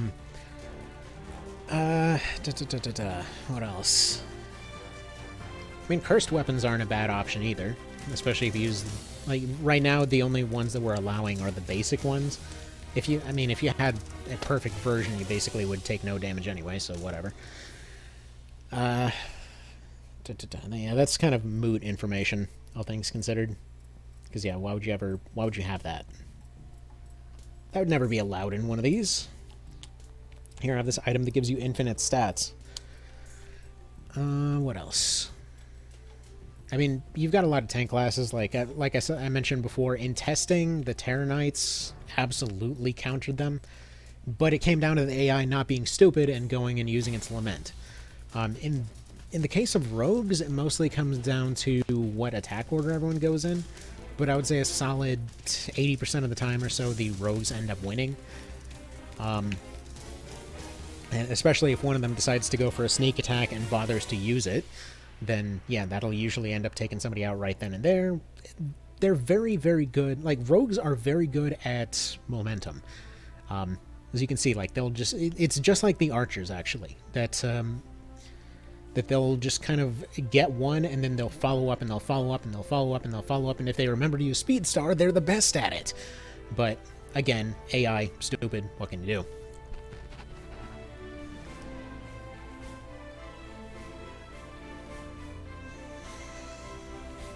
Come on, AI. I believe in you. You can manage to not do something dumb.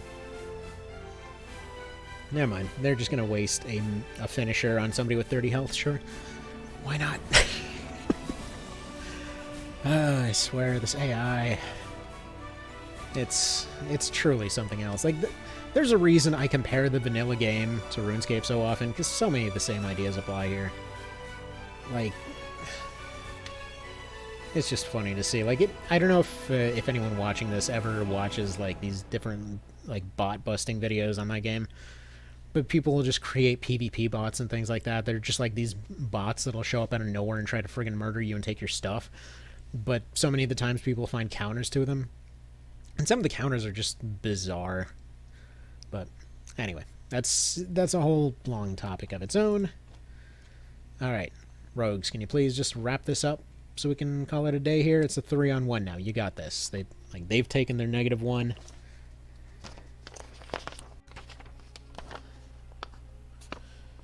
All right. I mean, so far they're running a positive score, so can't really fault it. It's fair to say that, you know, it's kind of a wrap for Mr. Tammuz here. As much as he's trying. Like I said, he's usually the last guy to go. As much as this guy's build looks stupid, he's actually really good at his job. Because he tends to run up, they've got really high dex, so they're good with daggers. So this guy tends to go for those dagger swipes, tends to go for, like, all of his weapon attacks do stun. He's also an item user, so that leaves him, like, tanky, he's good at recovering, he's good at causing chaos, and occasionally he does pretty good damage. So the guy's kind of a jack of all trades. He does kind of carry the front line for the archers a decent bit, but that's going to happen for most of the Firecrest users for these different teams here. Usually I just picked somebody that would be able to keep the team alive for as long as possible. This does do a very solid job as far as that goes. Interesting that he's going for a really low percentage hit on that. Yeah, he's basically just throwing the fight here. And as you can see, the blowgun, on account of anatomy and blowguns being ranked so dang high on her, she's actually still doing a ton of damage through all his defense. Because he's got about as high defense as you can go minus a shield. He's got really decent armor, he's got the fire crest, he's got all this other stuff, and my goodness, this guy just will not die. Just finish the bastard. I mean, he's stunned, so eventually he's gonna stumble. It's just, yeah, they've got all their light stuff that's still left. The cursed crossbow, by the way, great for a defensive option. Not so good as an actual weapon in this particular context, but you know, does the job. So short bow coming in with that stun, and come on, roll that stun. Or just, okay, do that, whatever, fine. Fine, whatever. That's perfectly fine.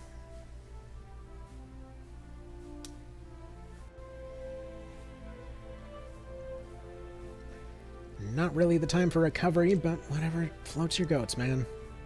He's probably recovering out of that stun any second now, unless this re-rolls it. Nope, yeah, there you... Son of a dick. Yeah, so these situations happen. It's just he has no chance to win. He'll eventually get bad RNG and die. But, yeah.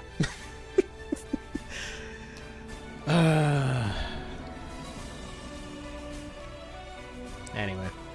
Alright, I think we'll go ahead and move on to the next one here, because I gotta do other stuff.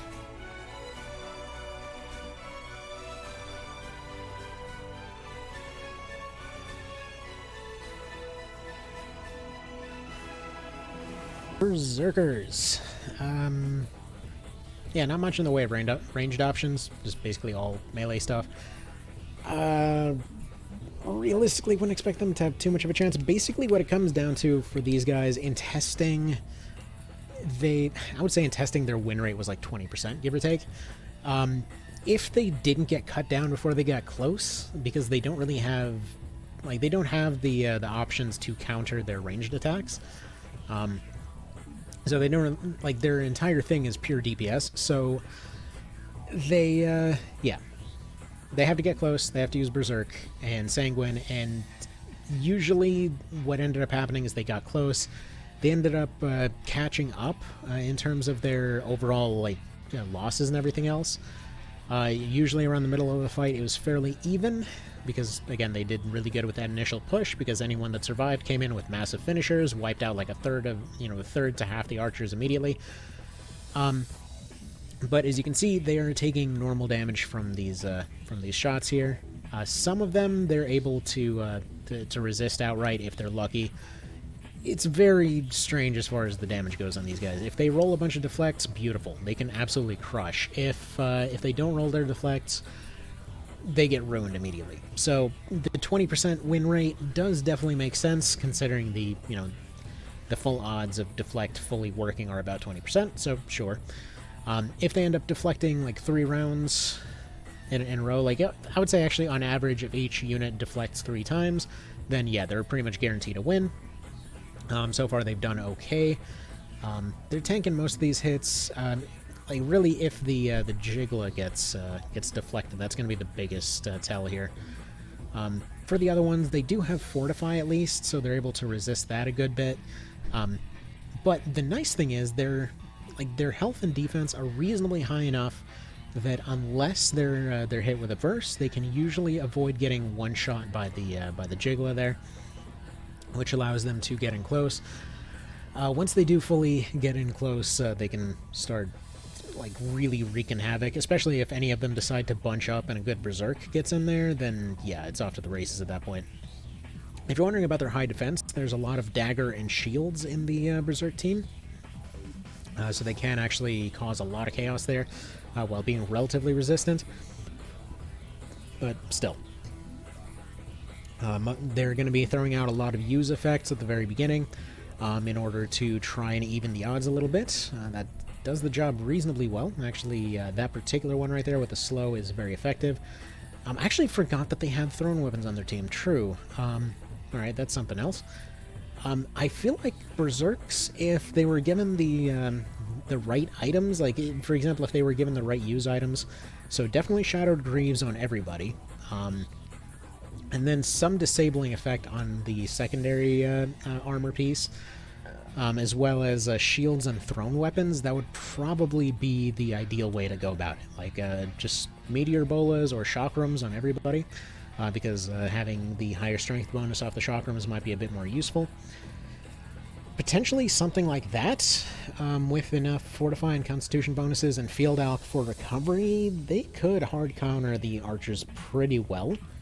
And in fact, like, based on what I've seen from these guys, most of their downside comes from the fact that they have to get close. If they were to go for all thrown weapons, this would be almost a no contest. So part of the reason for that is because they have really high strength, which seems like it would just be for offense, but it also means that they resist arrows particularly well. So, because arrows count as physical damage, higher vitality, higher strength will result in higher resistance to those arrows. Apparently, it is just about enough to make up for the fact that they can't actually weapon skill match them. So, you know, there's that as well. Their casting stats kind of suck, so relatively low odds for all of these things to land, but whatever, it's a chance. And they've got nothing better to do on their way over there, so why not? Sure, they're arguably wasting a little bit of time, but it's the AI. It's always going to find a way to waste time. Who are we kidding on that?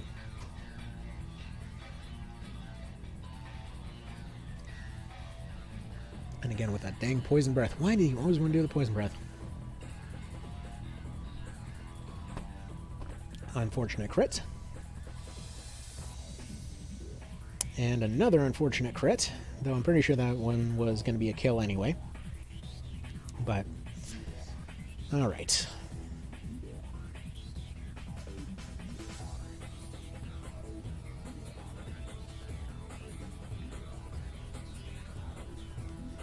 Yeah, they're having a bit of a hard time here, trying to get past everything. They're trying to get close. I mean, once they do, they do. Part of the downside here is you can't necessarily justify using Swiftfoot on these guys, even though their main goal is to get close. They still have to be able to use all of their relative buffs. They still need all their augments. They still need accuracy because these guys rely on being able to hit reliably. And in the case of a lot of these guys, if they use Berserk and then follow it up with a, like, let's say they're TP boosted and they follow it up with a big finisher, you want them to have high accuracy in order to make sure that finisher can actually well, that they'll actually focus on the one that can do the damage instead of the one that'll hit more accurately. So, you know, you want them to use like Crimson Reach or something like that.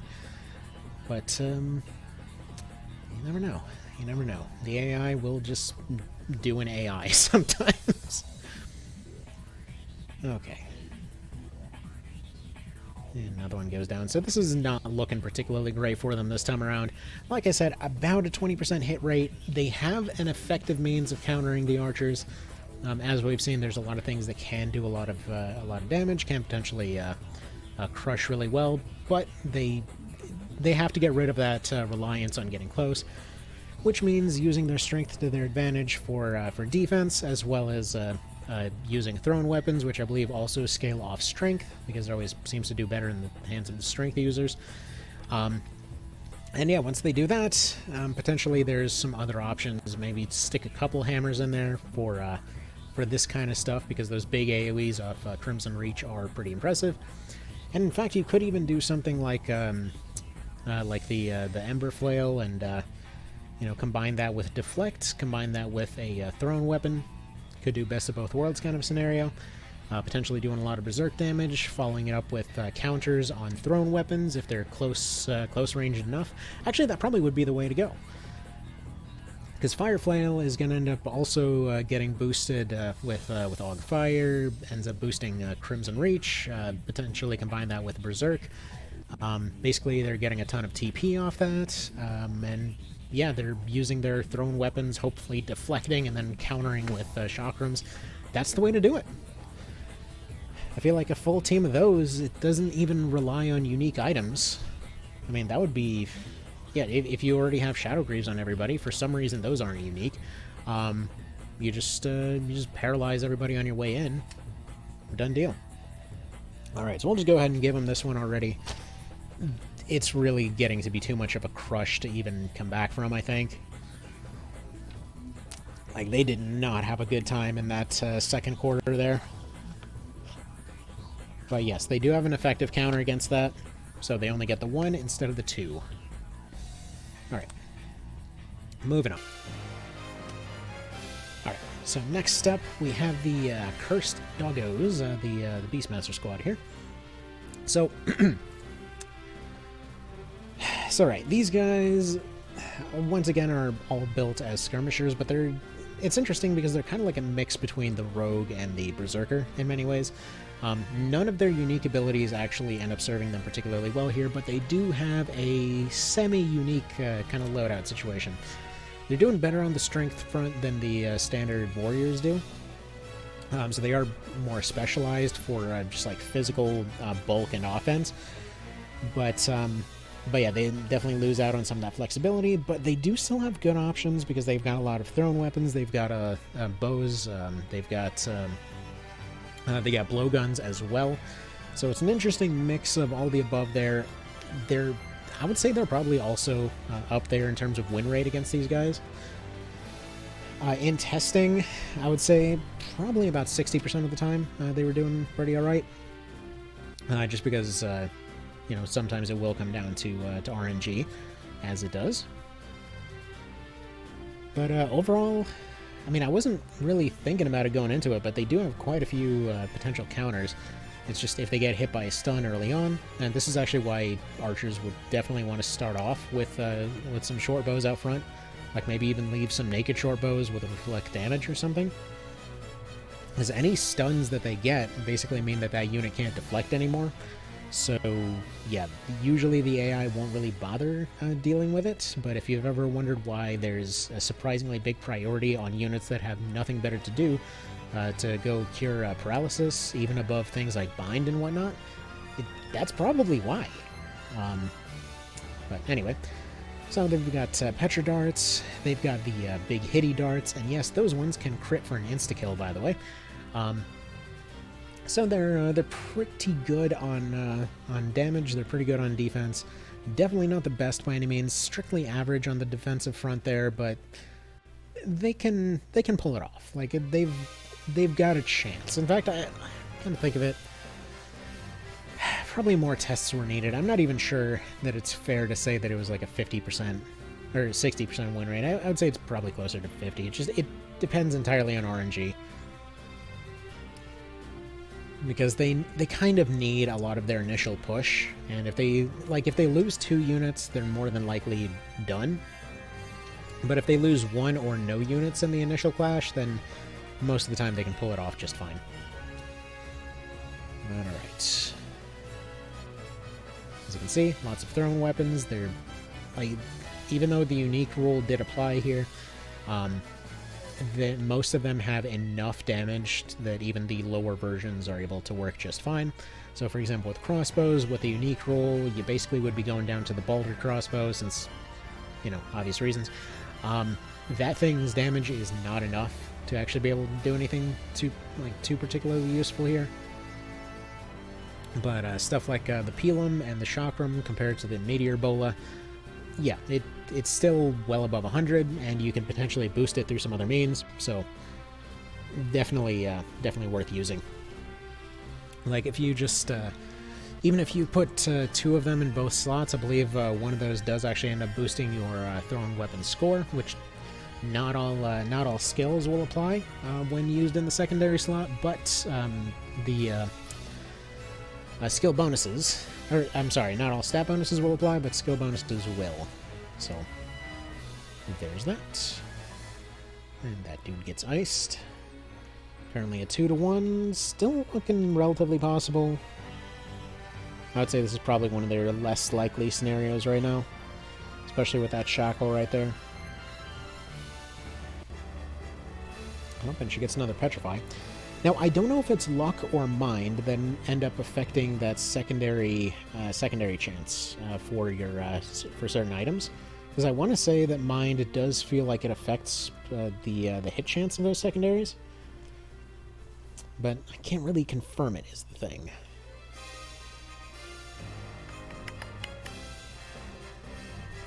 Yeah, they're getting rocked pretty hard here right now. Yeah.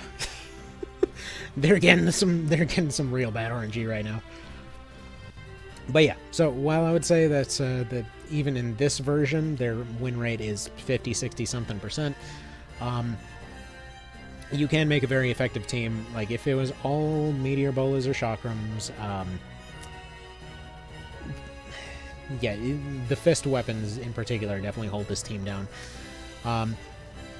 But yeah, you could either go bows and blowguns, or even like blowguns and thrown weapons. Like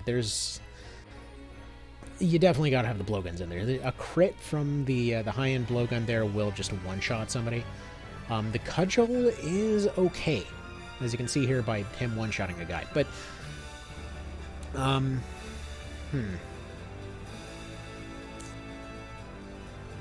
yeah, just, I mean, standard skirmisher thing. We've gone over this. Like, you kind of get the idea here. Skirmishers counter archers. That's kind of what it comes down to. You put deflect on there. They make the arrows go poof. Overpower, obviously gonna counter that a decent bit. Like, it's telling that even at max ranks for everything here, like, overpower still is only rolled, well, like maybe 1 or 2 times. At least visually, anyway. It's kind of really something. Anyway, we'll just go ahead and give this one to the archers already and move on to the next one. Now we have the grudge match for the ages here. We have the Fusiliers versus the archers. So this is one that's interesting, because the Fusiliers are in many ways supposed to be the counter for the archers. Like, historically, they replaced them. And yeah, they've got a lot of things that would imply that they would be a counter. In fact, it's funny because they're the other class that strictly has daggers for the purposes of being able to deflect. So you just, put a sticker on somebody. That was interesting, by the way. Did you see that? That rolled an overpower, but it also rolled a dodge. So I think it actually rolls overpower, then hit chance, then deflect. If I'm not mistaken. That was weird. Anyway, okay. Whatever. Again, it's this game. Why am I even questioning this? But for whatever reason, so when it comes to access to Fortify, it's weird. Fortify basically scales down incoming damage by a certain percentage. Just removes scaling from the other end, basically. So it's not like it strictly scales it down by that amount. It basically just takes it off the other end. I know that seems like a weird distinction, but just go with it. Anyway, so in this particular case, yeah, they seem to be strangely resistant to arrows. Now, all of them are equipping crossbows as a skill, even if they have guns, because it just makes sense for them to do so. And their overall win rate against these guys has been phenomenal, actually. I would say it's probably been held a majority of the time, just because they've got a very slight range advantage on them. Now, the funny thing is, yeah, they don't even need to use guns. They just use the crossbows better. And they, for whatever reason, seem to have a statistical bonus to their ability to resist arrows. I don't know friggin' why. Also, they have the highest evasion rate in the game, meaning that they can actually pull off sidestep. So they get a chance to dodge those as well. Is it guaranteed? No, as you saw there, that 52%, it still hit just fine. But yeah, it's interesting that, yeah, these guys are in many ways set up to fully counter archers. And I said earlier that you'd think that, these were the best counter. TKs, I would argue, are still a better counter, but it is very surprising how many things Fusiliers have to counter archers. Like, the thing is, a lot of the same stuff that affects archers doesn't actually harm them. So, for example, being hit by fear, in the case of archers, it'll completely crush their damage to the point that they have a hard time getting past armor. In the case of Fusiliers, however, their actual attack rating on, like, if they're running rifles and things like that, since they don't really have unique stuff aside from the Cursed Fusil. Here, actually, let's turn this music down. It might be a little bit too loud. But if they're running rifles and things like that, yeah, their attack value will be high enough that it basically will only reduce overhead damage. It won't actually reduce the attack damage that it started with.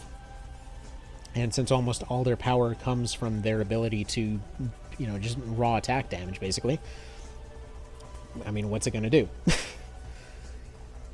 Alright, that was an unfortunate hit right there, but yeah, that's actually part of the reason that you want to keep reflect damage on somebody that's likely to be targeted early on, because that was a big counter. This is one of those few cases where it actually did make sense to have reflect damage. But yeah, like these guys, they required so few skills to be effective that that it's almost comical, actually. So yeah. Also, why they do scatter, like the shotgun shot is just a gigantic glowing like BFG thing, I don't know.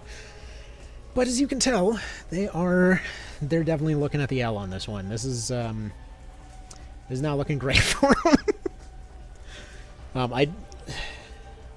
I really didn't expect them to do this well. I feel like there's, again, more shenanigans going on in the background, but it is what it is. So we can go ahead and just... I'm going to let this one roll a little bit. I'm just going to go ahead and mark down the -1 for them already, though. Because at this point, yeah, they're taking smacks left and right, more or less. And they just keep coming back with bigger hits, and I still don't understand why they insist on not using the better items, but whatever. Oh well. What can you do, right? And there come the Shadowed Greaves. Maybe get those two out of the picture. Funny part is, Shadow Greaves actually counter the Jiggliset, as strange as that sounds. Stun, for whatever reason. Or not the Jiggliset, but in this case, they... Actually, wait, they didn't even have the Fire Crest with this one. The Fire Crest is with Tammuz, that's why he does so good. And you might say, why didn't you put it on the Jiggliset? Because in testing, when I put it on the Jiggliset, they ended up getting stunned, because stun is not prevented by Death Proof. And that suddenly just meant that this massive investment of resources on their team was completely worthless a good bit of the time. So it meant that they could be hit by stun, and once they're hit by stun, they already have a 50% chance to even take their turn at all. And then after that, they're also looking at a further further chance to even get through deflect. So it just, yeah, it hard counters them pretty good. Alright, and there's one stopped. So it kind of just comes down to the fact that these guys are able to consistently just keep hammering away this entire time.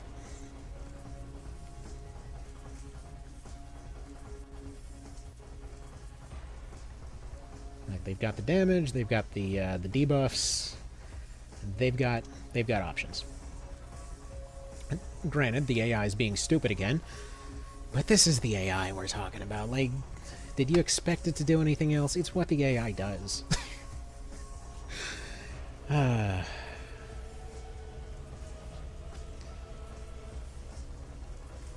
And oh, please tell me they throw the fight by just spamming Mend Leaves forever. This is great. Wow!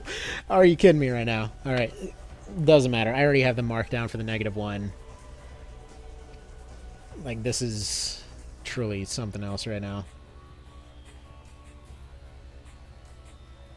Alright. That would... yeah, this is, impressive.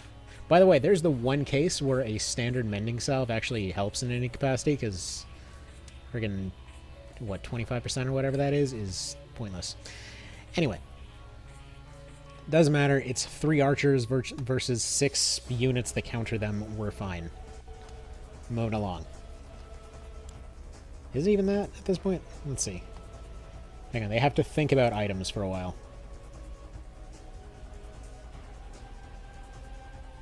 Oh, I guess it's actually more than that. It's 6 versus 7. But still, you got some stop. You get the idea. I think you might be kind of catching on to the fact that I have to go get other things done today aside from this test. So they hard counter them real good. You get the idea. Moving on. Alrighty. Next up on the list, we got the ninjas. You know where this is going. Ninjas counter archers. Like, this is... yeah. Writing's on the wall already. It's the same situation as before. They can counter their weapon skills. They've got fortified. They've got the strengthens. They've got high ranks of all those things. They've got casting abilities if they really need them. They've got debuffs. They've got hyper armor basically with decoy, so they can just like they hard counter them like nobody's business. Decoy again. Jiggler said does literally no damage. The best thing they can do is nothing. But yeah. Not all of them have decoy. Not all of them needed decoy. I put decoy on the ones with the lower health in order to make sure that they, you know, they're the ones doing the tanking hits. Or the lower defense, sorry. Basically just putting it on everybody would have resulted in them using Shadow Pin and decoy endlessly for the entire fight, so for AI purposes it doesn't even make sense to do it that way. But... either way, this is going to go exactly as you expect it to. They have the highest melee DPS in the game.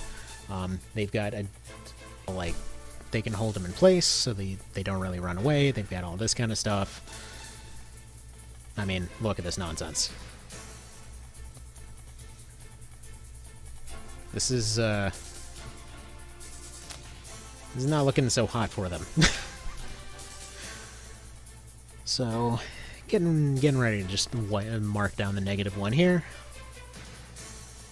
It's a little bit embarrassing how much they get crushed here.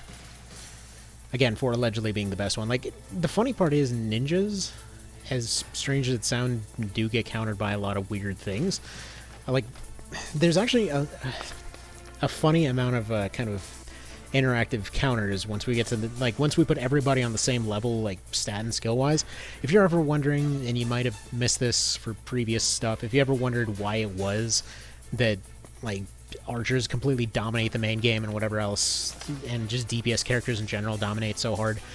So for DPS characters, it's mostly because armor only goes up so high, so you can't make full effect of the armor system in a lot of cases, and in the case of archers in particular, they end up having higher skills than anybody else, because they end up, they just end up getting more shots over the course of the game, meaning that their weapon skills are higher, meaning that they're getting past armor sooner, meaning that they can then do higher damage, which then further boosts experience, and at that point they're just snowballing down the road. So that's more or less what it comes down to.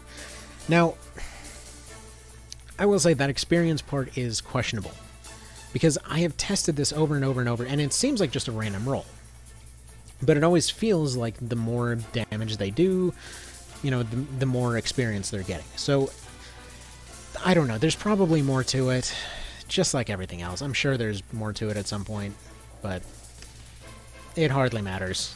Like, at this point, we're just discussing extremely niche mechanics on a, what, like 11-year-old game now. I mean, in a series that, for all intents and purposes, is...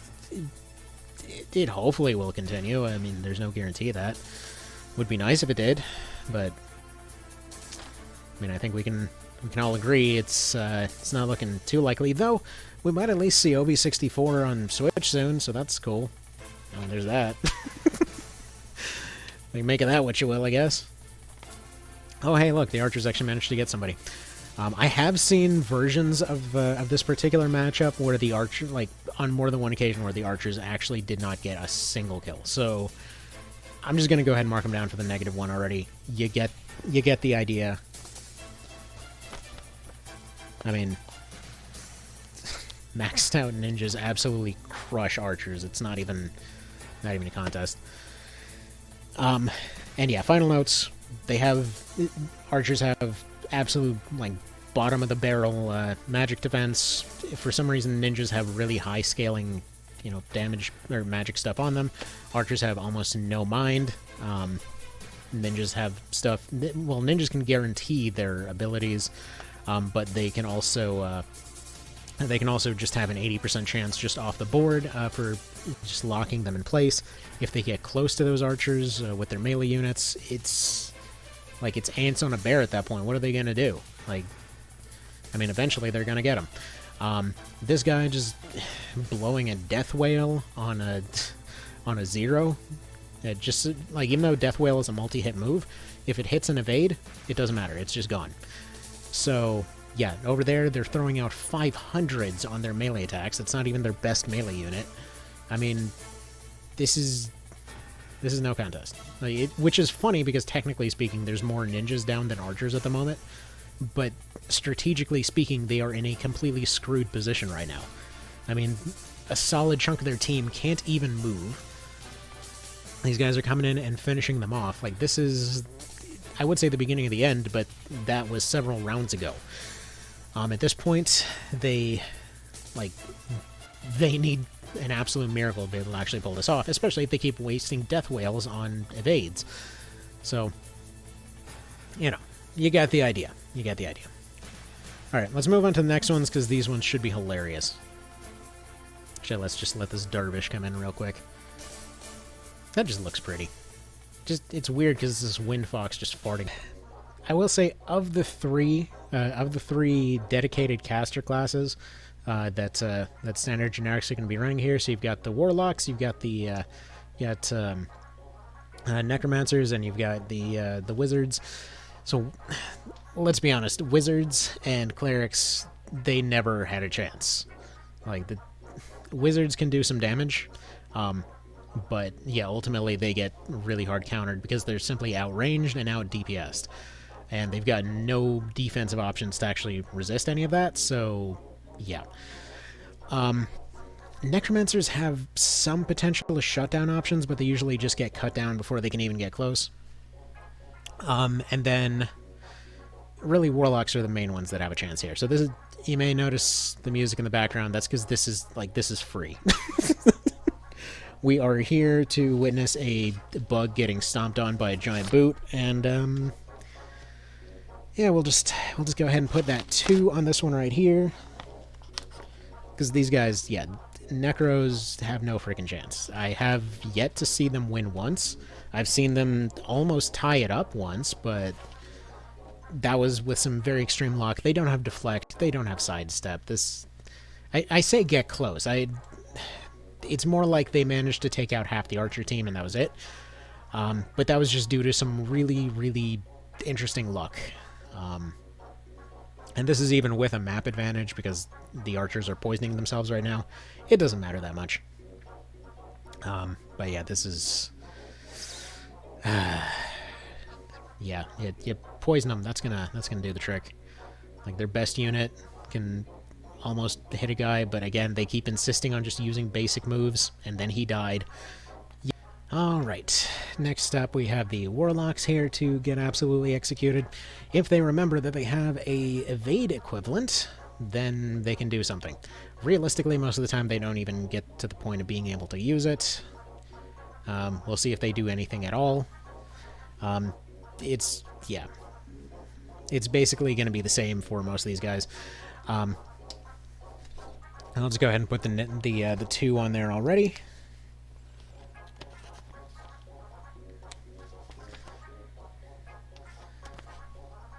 And let's give them a couple rounds to get close to each other, at which point the absolute pin cushioning can begin. Alright, come on, let's wrap this up. I got stuff I want to do today.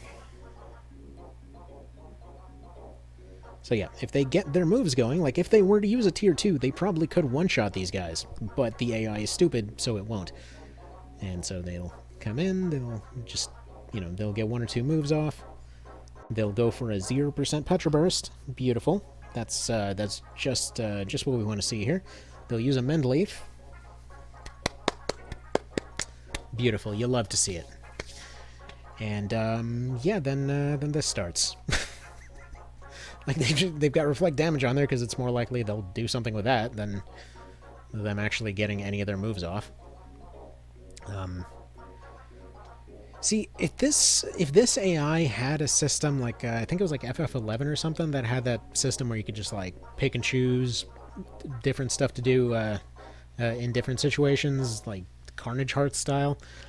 If the AI had something like that, you could do a lot more with this, but you get the idea. They're about to get freaking executed, as you'd expect. I've never seen this team win once. This is the best case scenario I could think of for them, because if they get a couple solid hits in from the very start, it's something. They can get some kills off, but that's the thing. They never bothered to set up their defensive moves. If they waited 2 turns, set up their defensive moves, then went in and did a bunch of big AoEs, yeah, a player could certainly win this matchup.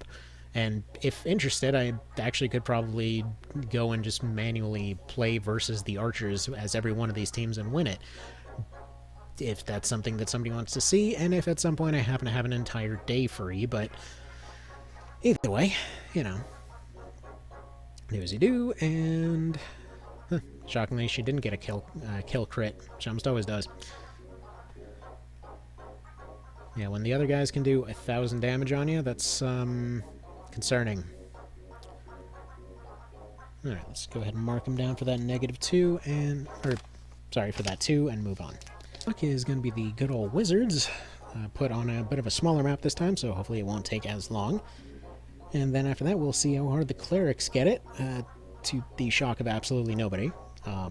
Especially because, again, they will only use tier 1 abilities. I wish somebody could explain what that is. I'm thinking it might be a function of the AI setting them all to Vanguard, because I would figure Vanguard's whole thing is to hold them at a line, and throwing out kind of plink moves does kind of make sense, so probably would be casters that would be given the ability to do the more, snazzy stuff. But yeah, this all comes down to the fact that everything has to be built and saved before you actually put them into the fight, so I don't know, we'll, I'll play with that later, see what that ends up doing.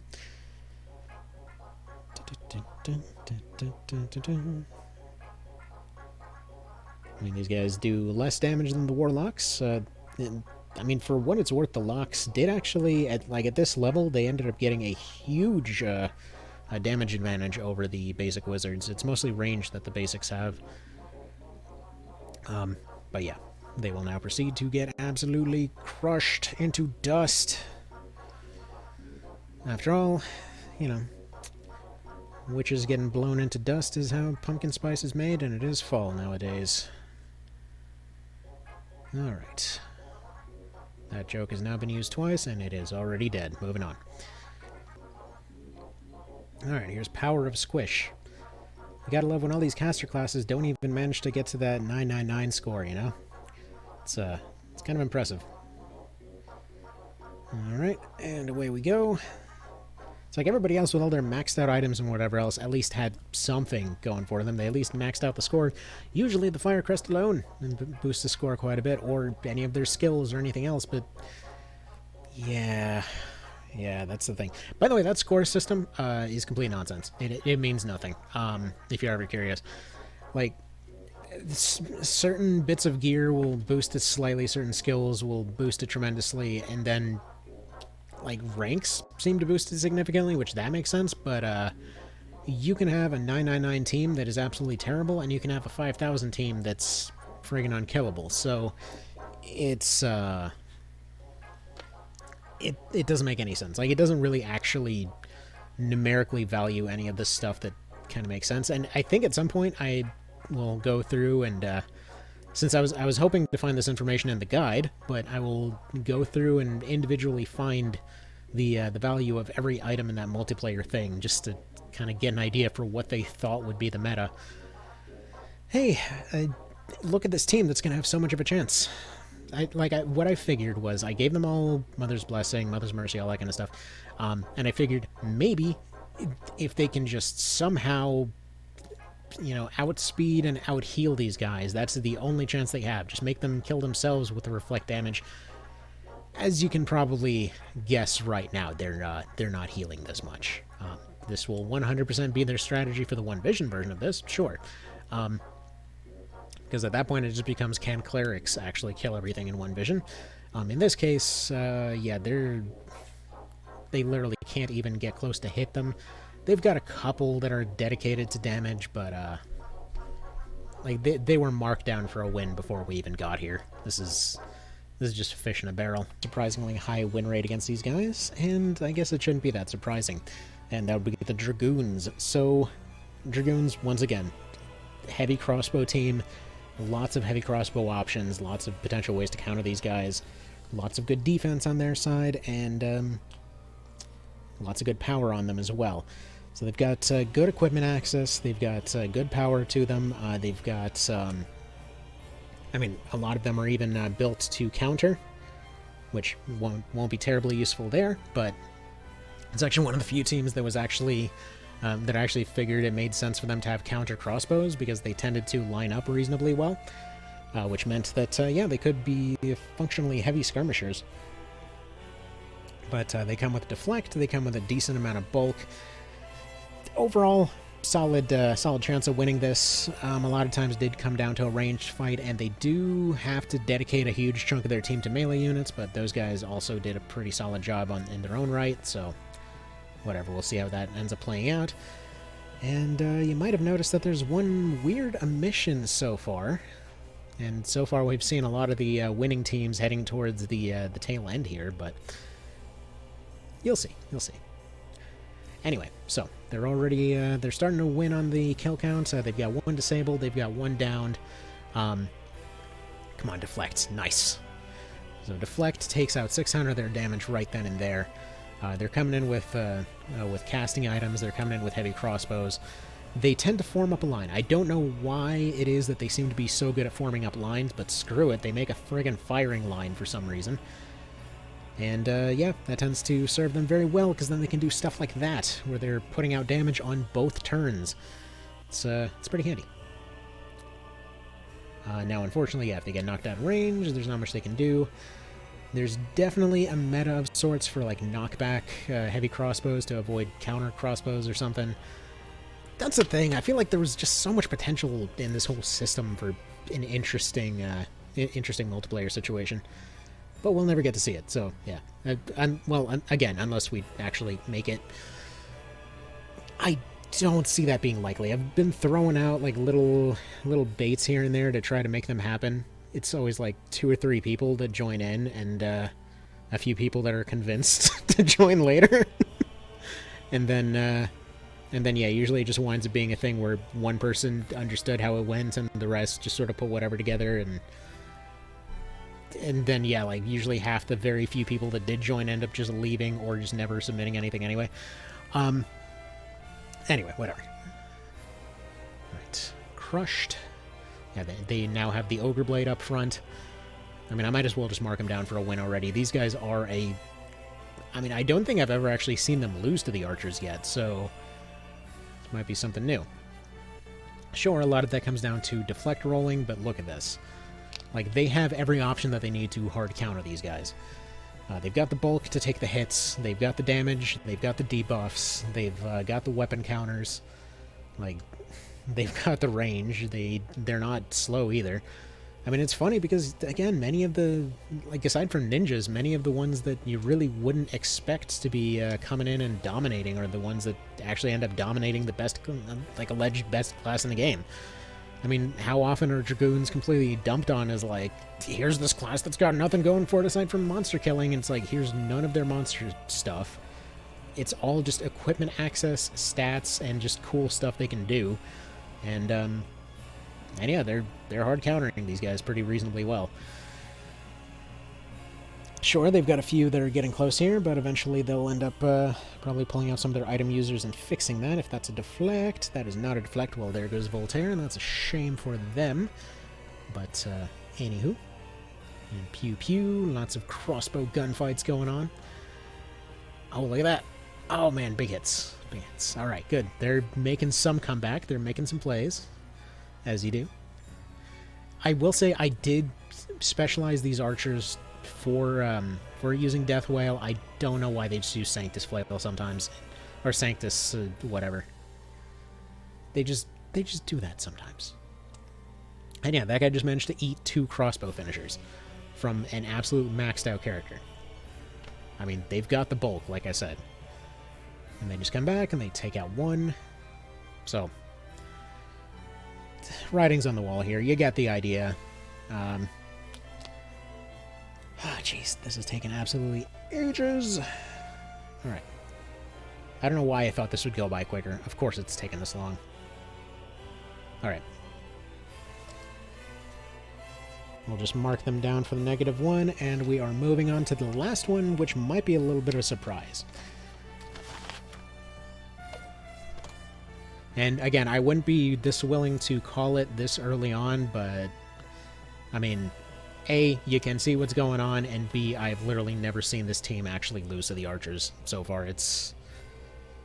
Alright, and the last fight of this gauntlet here. So, surprisingly, the results have been interesting so far. There's 4 classes that they completely hard counter with no question. There's 4 classes that hard counter Archers with no question. There's 6 that can go either way, and then we'll see how this one goes. Now, this is of all the basic generic classes. If you're wondering about Liches and Angel Knights, Angel Knights basically can function about the same way as Knights, like give or take, just a little bit less tanky. It's just, I'll be honest, setting that all up was a bit out of the cards for this particular project. It just would have taken an extra long time.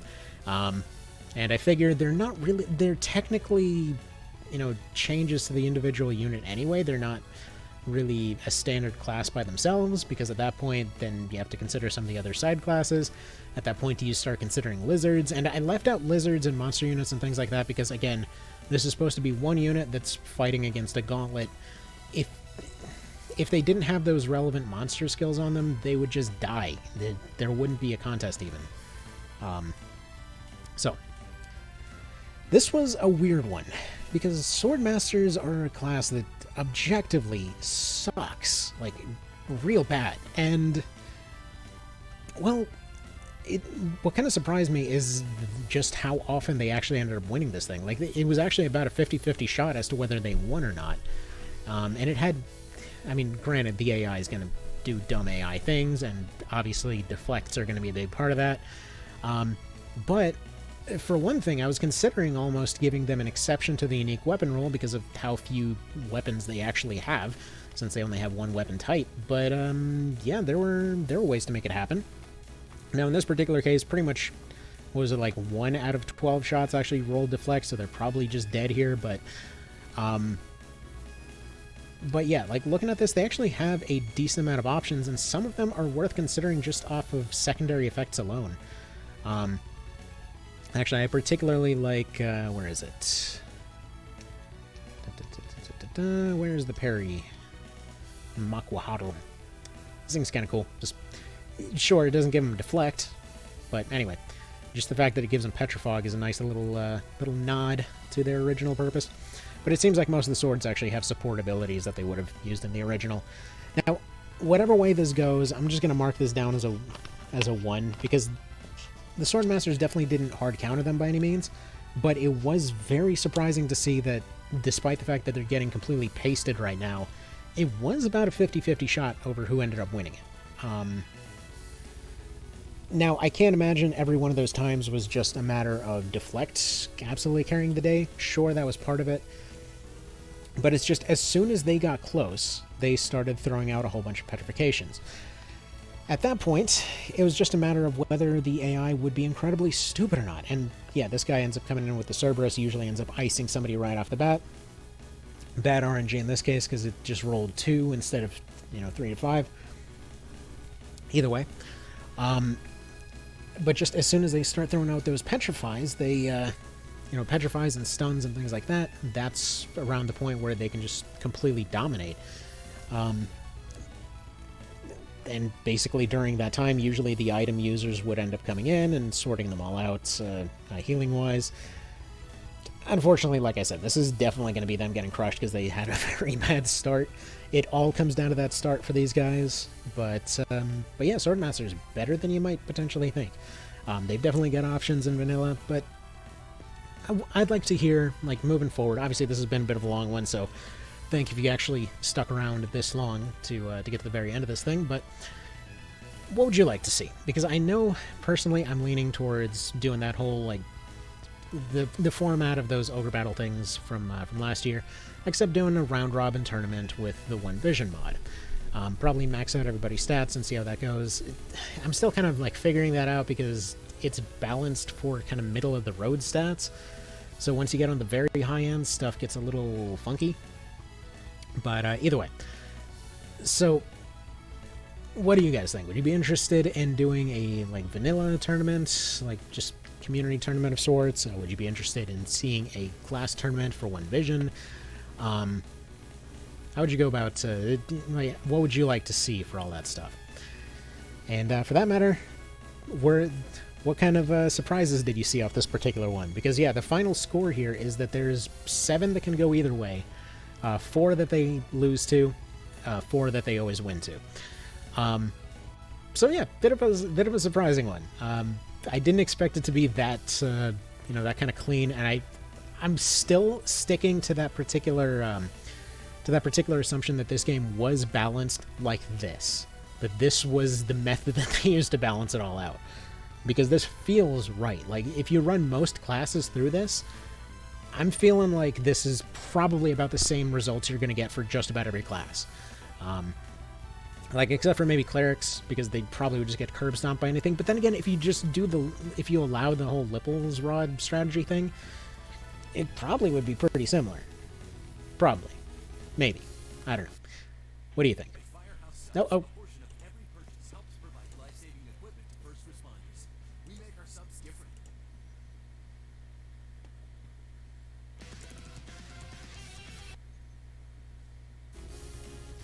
Alright, so we are going to have to end up cutting out that little chunk there because, dang it, you gotta love when somebody puts like a loop of old Game Boy music or something like that, and then in the middle of it they're just like, we need 5 ads in this 10-minute video.